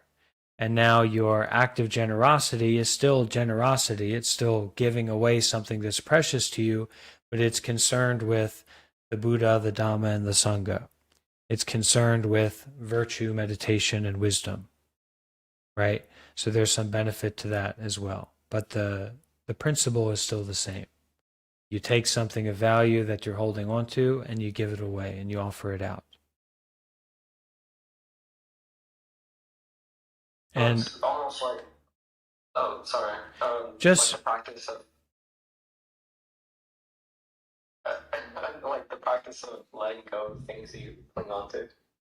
yeah, but it's active. It's not passive, right? So it's an active giving away, offering out, and you become skillful. You will become skillful by practicing it and working with it, right? Because the ego is just chomping at the bits to take the position of authority again, right? The self-fixation is just, when am I going to have the excuse to hold on, to keep for myself, to grasp for myself, right? Well, this homeless guy, I can't donate to him, or, it's not right for me to do it here. This isn't the right time. This isn't the right place. You do it. You donate, you offer, you give away, you offer out. And then by practicing, you get a deeper experience of how to do it more skillfully and more regularly, and what the effects of it are, and what the difficulties that come up with it are, and the benefits that come up with it are. Through experience, not through thinking about it. Right? Should I donate to this monk? Should I donate to this homeless person? I remember when because we get this kind of, we know that we're ignorant. We know that we're like unskillful, a little bit unstable, right? But somehow when we start to get a little bit of peace or a little bit of success, we become arrogant right away. So I remember when I first started on my monastic journey in 2018, I kind of started on my own by like giving away everything. So I left my job, I left my relationship, I left my housing, I started living out of my car, I gave away my possessions and my money and everything to like people I was in Seattle at the time, in the streets, and chanting and meditating and, having like interactions with homeless people and mentally ill people, sharing my time, my mindfulness. And I just exhausted myself in doing that. I was doing it alone. So eventually I had to reach out for help. So I went to stay at this Buddhist temple in Seattle, in Renton. And it's like a Vietnamese Zen Buddhist temple. And I knew the monk there is one of my like early mentors, and still is a mentor for me, like a gold standard or a shining light in the world that I'll point people to. He's in Jacksonville, Florida. Incredible monk, speaks English, just so wise, so compassionate. So I at this place of like exhaustion and misery and instability, because I'd exhausted myself so much, and I felt like I couldn't rest anywhere. I went to him and kind of broke down crying and said, I'm practicing like this and I just don't really know what to do, but I'm trying to give everything up, and can I stay here? And he said, yes, you can stay with me. So I immediately felt this rebound, right? And anyone may find that just remembering meditation, you have like a freshness. Now you don't need to meditate because you remember that you can meditate, right? So I went to stay with him for a few days or a couple weeks, and eventually because my confidence would come up, because I would feel rejuvenated or strong, eventually I said, wait a minute, this place doesn't compost. This temple isn't composting, so I'm not going to stay here. How could I stay at a temple that doesn't compost? Right? So we get this arrogance or this false confidence. And we need to be ready to just keep trying to practice and not rely on our thinking. Because your thinking will bring you back to ignorance and attachment. Your thinking will bring you back to self-fixation. Your thinking will bring you back to grasping, excuses like, oh no, this isn't the right time. Just be generous. Just donate. Just do good deeds. Just be mindful. Just listen to Dharma talks. Just come and when Bhante puts out a ping, just come and join. It's not for everybody. We all have certain, we have like karmic connections. So for some people, clearly, hearing me like talk as a part of the meditation or give guidance during meditation is fine, maybe even nice and comfortable. For other people, not that they are like not good meditators or not like spiritual or whatever, but that same thing will be like grating. It will be very uncomfortable for them. They won't want to join for that. So we do have to be aware there's certain karmic affinities that we have or don't have, but mainly just use it. Just show up and try. Because you showing up and trying with something that's a little bit uncomfortable or a little bit not ideal is way, way better than you not practicing, right? Oh, that's not the ideal, this isn't the ideal meditation time for me, so maybe I'll do something else that's skillful or whatever. Or, now, it's 11 o'clock, so now it's time for me to go to sleep and I need to, I can't stay up and meditate or listen to a talk or join the meditation class. I got to go to sleep now. And then you find yourself in bed for 5 hours doing TikTok or doing God knows what, Buddha knows what, getting yourself up into a mess, right? So the important thing is not to sleep, not to eat, not to go and do something else. The important thing is to do good deeds more and more, to be mindful more and more, to show up more and more, and to use whatever is available as much as you can. More important than sleeping, more important than eating, more important than sex. And when we get the access point for that, we need to really step into it. Then we can develop the momentum. We can develop the affinity towards practice. And that'll allow us to practice more and more.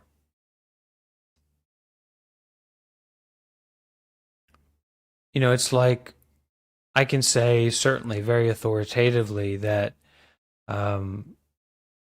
the Buddha, the Dhamma, and the Sangha and the resources that are available in this Discord server and on our website and this community is more important than sex. And I'm guessing everyone here is a red-blooded human being, so we all know that sexuality, there's a lot of affinity towards that. There's a lot of grasping about that. There's a lot of attachment to that, isn't there? So if we say, and we're ready to have sex, we're ready to use sex, we're ready to pursue it, we're ready to prioritize it, but are we ready to prioritize mindfulness and detachment? Are we ready to prioritize generosity? Are we ready to prioritize the Buddha, the Dhamma, and the Sangha? Are we ready to prioritize listening to Dhamma talks? Right? So we've got to try, and then we will get some momentum, and we can develop our experience. We can develop our wisdom. And then we can do more, right? It's not like, all right, I'm going to do all this, and then I'm going to be enlightened, and I can drink wine and relax. No, that comes up, but that's to be detached from, right? We've got to keep going beyond, beyond, beyond, right? not just for ourselves, for the others, for the children, for the sick, for the old age, because guess what? You're going to be sick. You're going to be old age. So if you're just doing for yourself, where do you think you're going to end up? If you're just doing for sex or desire or alcohol, where do you think you're going to end up? Not in a convenient place. So we've got to expand. And the health and wealth and skillfulness of body and mind that we have is to be used and experienced without attachment, but with mindfulness and detachment, to do good deeds more and more, to concern ourselves with the Buddha, the Dhamma, and the Sangha more and more, and find out, what do these things mean? What are we talking about here? Bhante, what are we really talking about?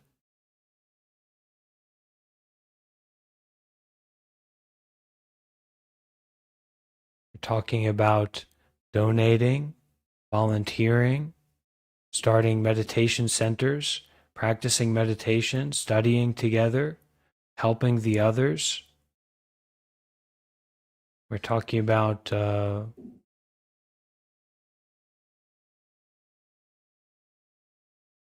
building and developing this community for the purpose of doing good deeds with mindfulness and detachment.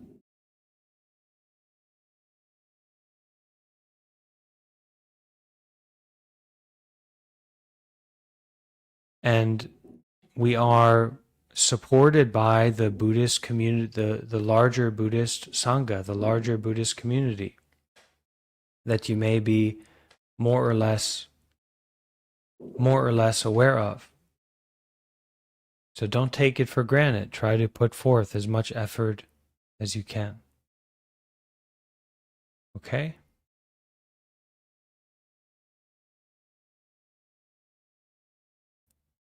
And eventually those earthquakes or those scary moments can become smile quakes and smile moments, right? And we can rest not in TikTok or YouTube or alcohol or eating, but we can rest in our virtue.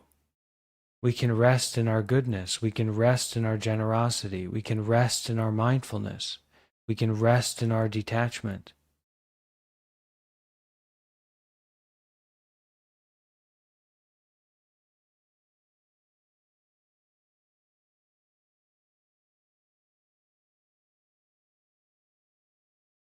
Paul on YouTube, thank you for your kind offering. If you want to donate, you can go to the website, which is monklife.one/donate. Okay. We are not currently 501c3, but that will be, hopefully it will come. We have the intention to develop, to become a 501c3 eventually. But it's not a priority.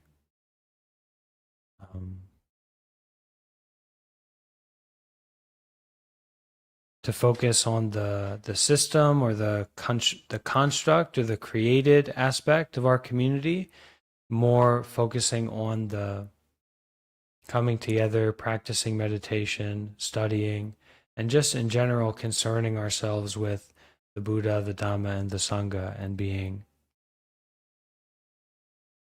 available for the community.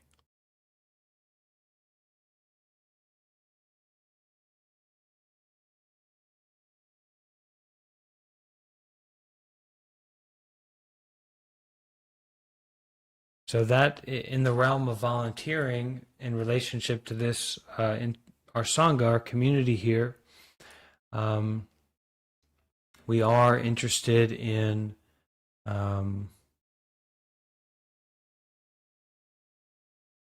like I said, starting a 501c3, that's possible. And also maybe doing some translation work of some of the talks that I've given to other languages, and also translating the Monk Life website to other languages, if anyone here is skillful in that. And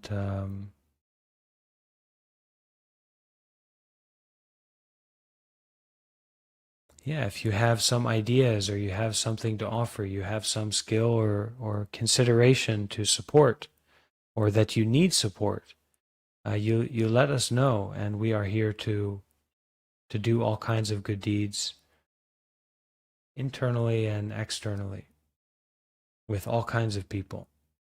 So don't be shy to be a unique person. We need more and more unique people. Yeah, go ahead, Gabe.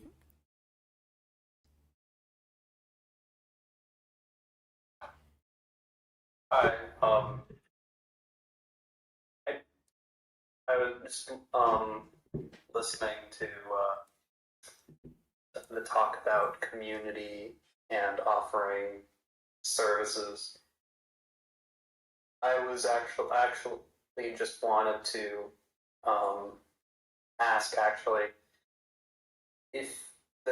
if the community was looking for maybe some kind of artist to do maybe like a logo or maybe just general art, because I'm actually a little bit of an artist dabbling in traditional and digital.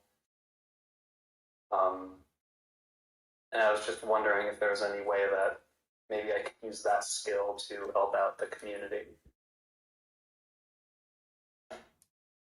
Yeah, it's great. It's a great offering, and we have the YouTube channel where these live sessions are broadcasted and easily saved. And then sometimes one of the things I want to do is do like interviews with other monastics. So we've had one of them before, but like a high quality audio and video, and me and some other monastics that I meet that can speak English, and kind of have a mutual interview and then post that. But it's really helpful if we can have things for the YouTube channel or things for the website. And Nicole just said we want to do like a blog. So it's very much to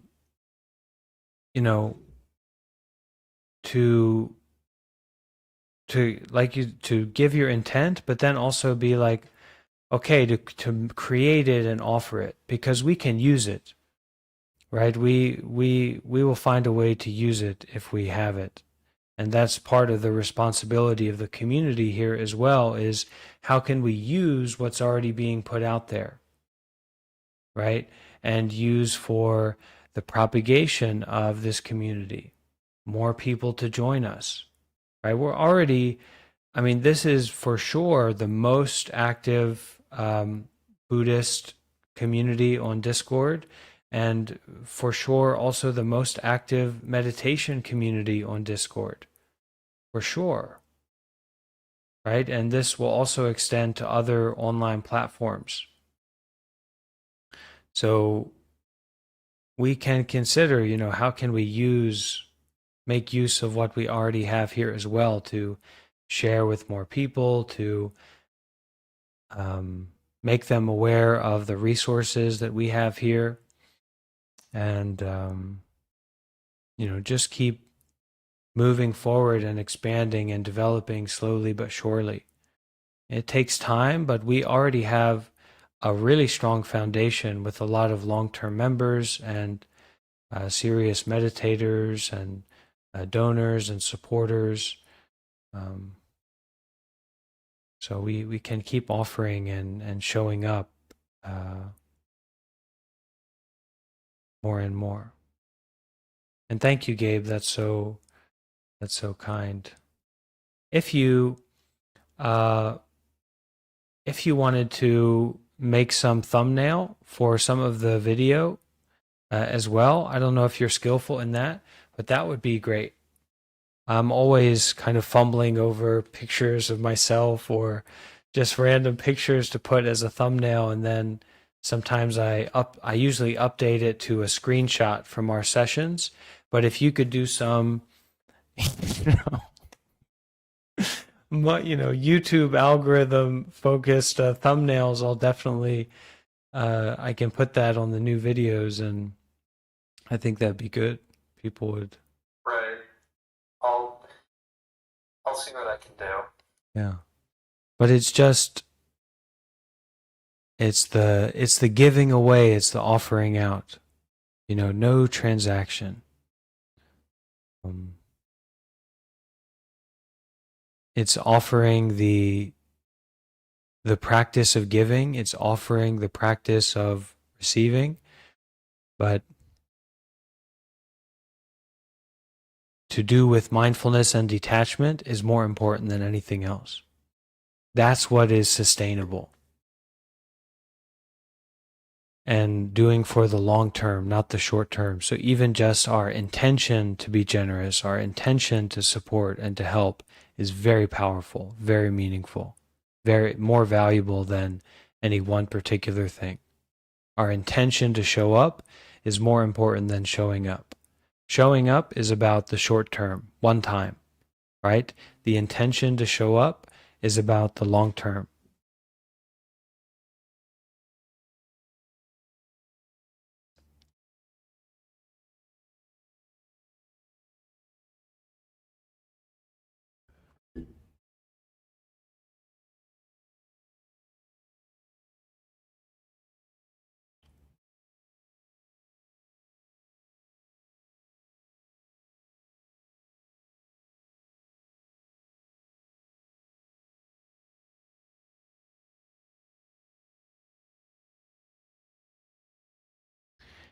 And there are many different roles that are filled in a community like this. So some people are wealthy. They can be a good donor, right? In terms of monetary needs. Some people are wealthy in a certain skill, right? So they may be skillful in creating a website, or skillful on a technical side, or even a social side, right? Skillful in certain things. They can offer that, right? They can be a good supporter or organizer or even facilitator. The main focus of our group, though, is practitioners. And my teacher, one of my teacher's methods that I'm very informed by, the teacher I'm with right now, his method is doing good deeds with mindfulness and detachment. So it all comes together. It's kind of a full spectrum approach, but different people have different positive qualities, and they can offer those and share those and practice with those. And in this way, we can all support in the way that we can support. And we can do that more and more in a sustainable way. So like for me, I'm a good facilitator. I'm experienced with meditation, and some like not recruitment, but putting myself out there and knowing how like social channels and live channels work, so that I can be seen, so that people can come across me, right? So I offer that to the community, but it's really not just about me. I'm just the main monk. But in the future, there may be more monks that are under the umbrella of our monk life sangha, right? There may be, and so then they fulfill a monk role. So it's kind of the great joy of being involved with a sangha rather than like a secular practice group, that we can be concerned with the life of the practice rather than just the practice of the practice. And the monks and the nuns, they set the living example of that, but also the yogis or the full-time practitioners, people You don't necessarily need to be a monk or a nun to be full-time in the Sangha, or to be going to refuge in the Sangha. You can also be a full-time meditator or a full-time volunteer. You can also be like a caretaker for a meditation center, the full-time donor. So there are many different roles that we can take in having a practice community. And this is experimental. Buddhism just came to the West very recently, and there's only I was just talking with another monk earlier this morning about this, but there's only a handful of Buddhist communities or Western Buddhist groups that have taken root in America. There's a Japanese Zen group, there's a Korean Zen group, there's Thich Nhat Hanh, which is probably the most successful. The best example is Thich Nhat Hanh's community and group. And that's about it. So having a full-time meditation group and a full-time Sangha is new territory for all of us. And I will do my best to live up to the standard of being the monk in our group and the founder, the main facilitator of our group. I'm really doing my best to practice in that way.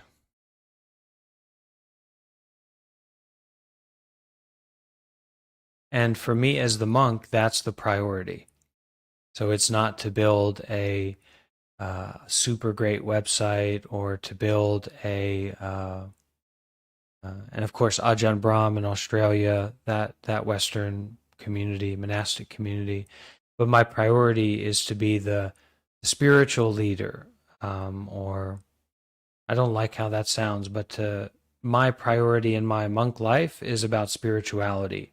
It's not about if this Discord is, the best that it could be, or if we're becoming a 501c3, or, if these people are doing this, and if we're setting up more and more things.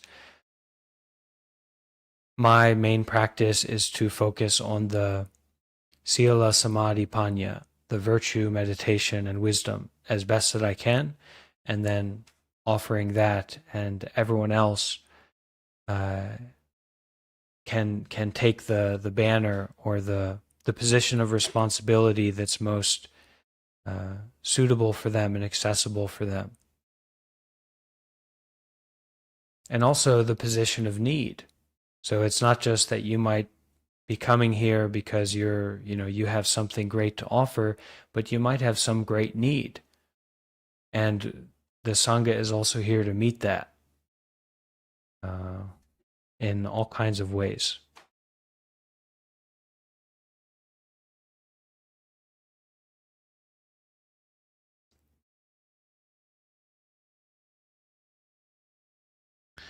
One of the forms that we are practicing with here is monasticism.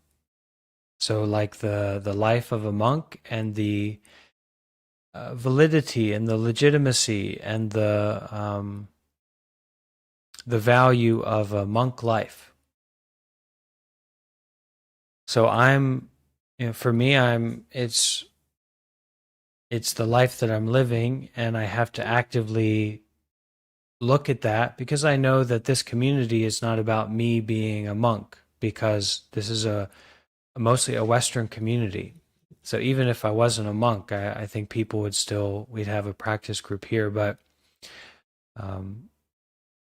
I really believe in the lifestyle of a monk and the value that can bring to a community and to a society. Certainly the value that it brings to my heart, mind, and my healing. So that's a part of our tradition, really. That's a part of my tradition, is that belief in the monk life, and there are only a handful of Western monks, right? There are only like active Western monks that are available or doing work online and kind of accessible in a similar way to me. I'm more on the farther edge of doing outreach and that kind of work, but we're talking about 10 people.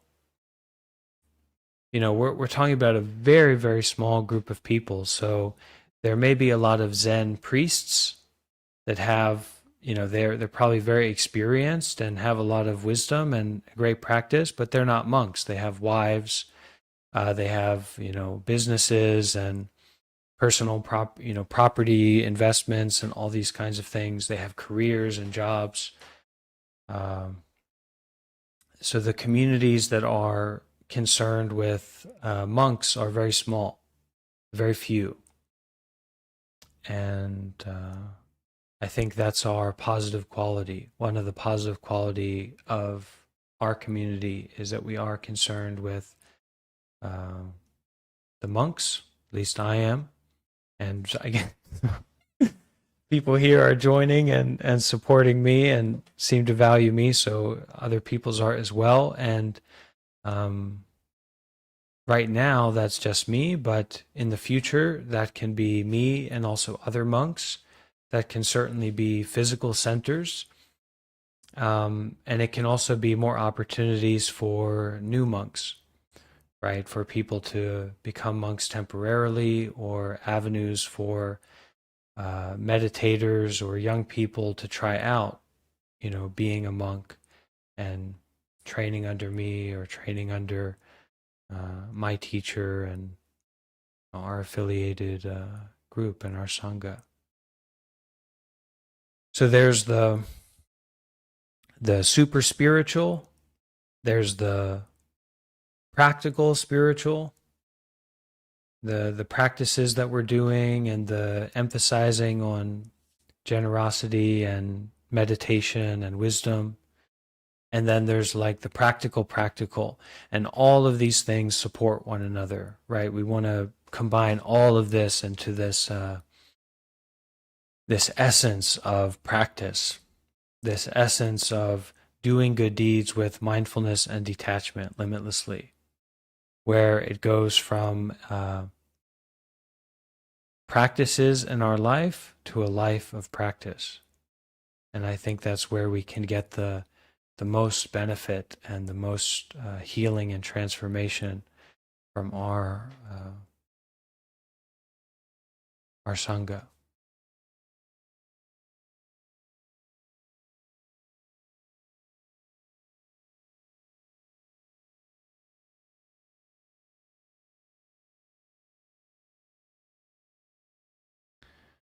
Okay, anyone else?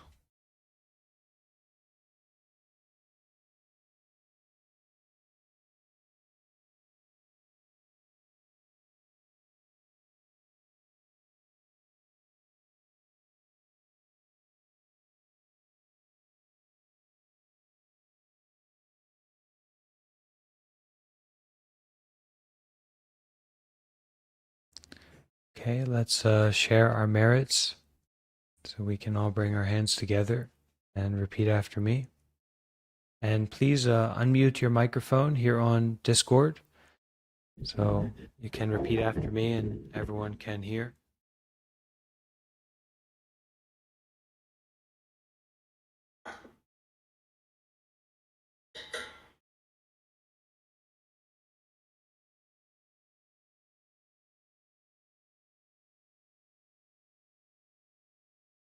May all the merits that we have done till now May all merits done till now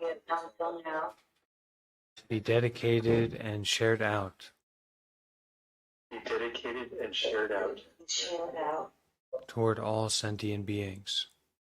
all sentient beings. May all sentient beings May all sentient beings rejoice and share in our merits.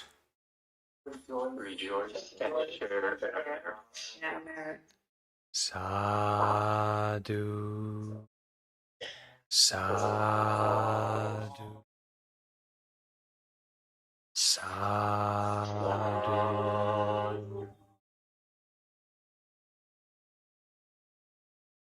Dear Sangha, see you again soon. Be well.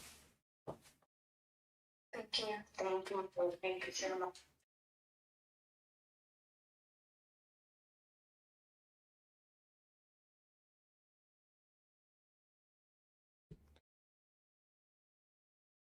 I'll put some water, hot water.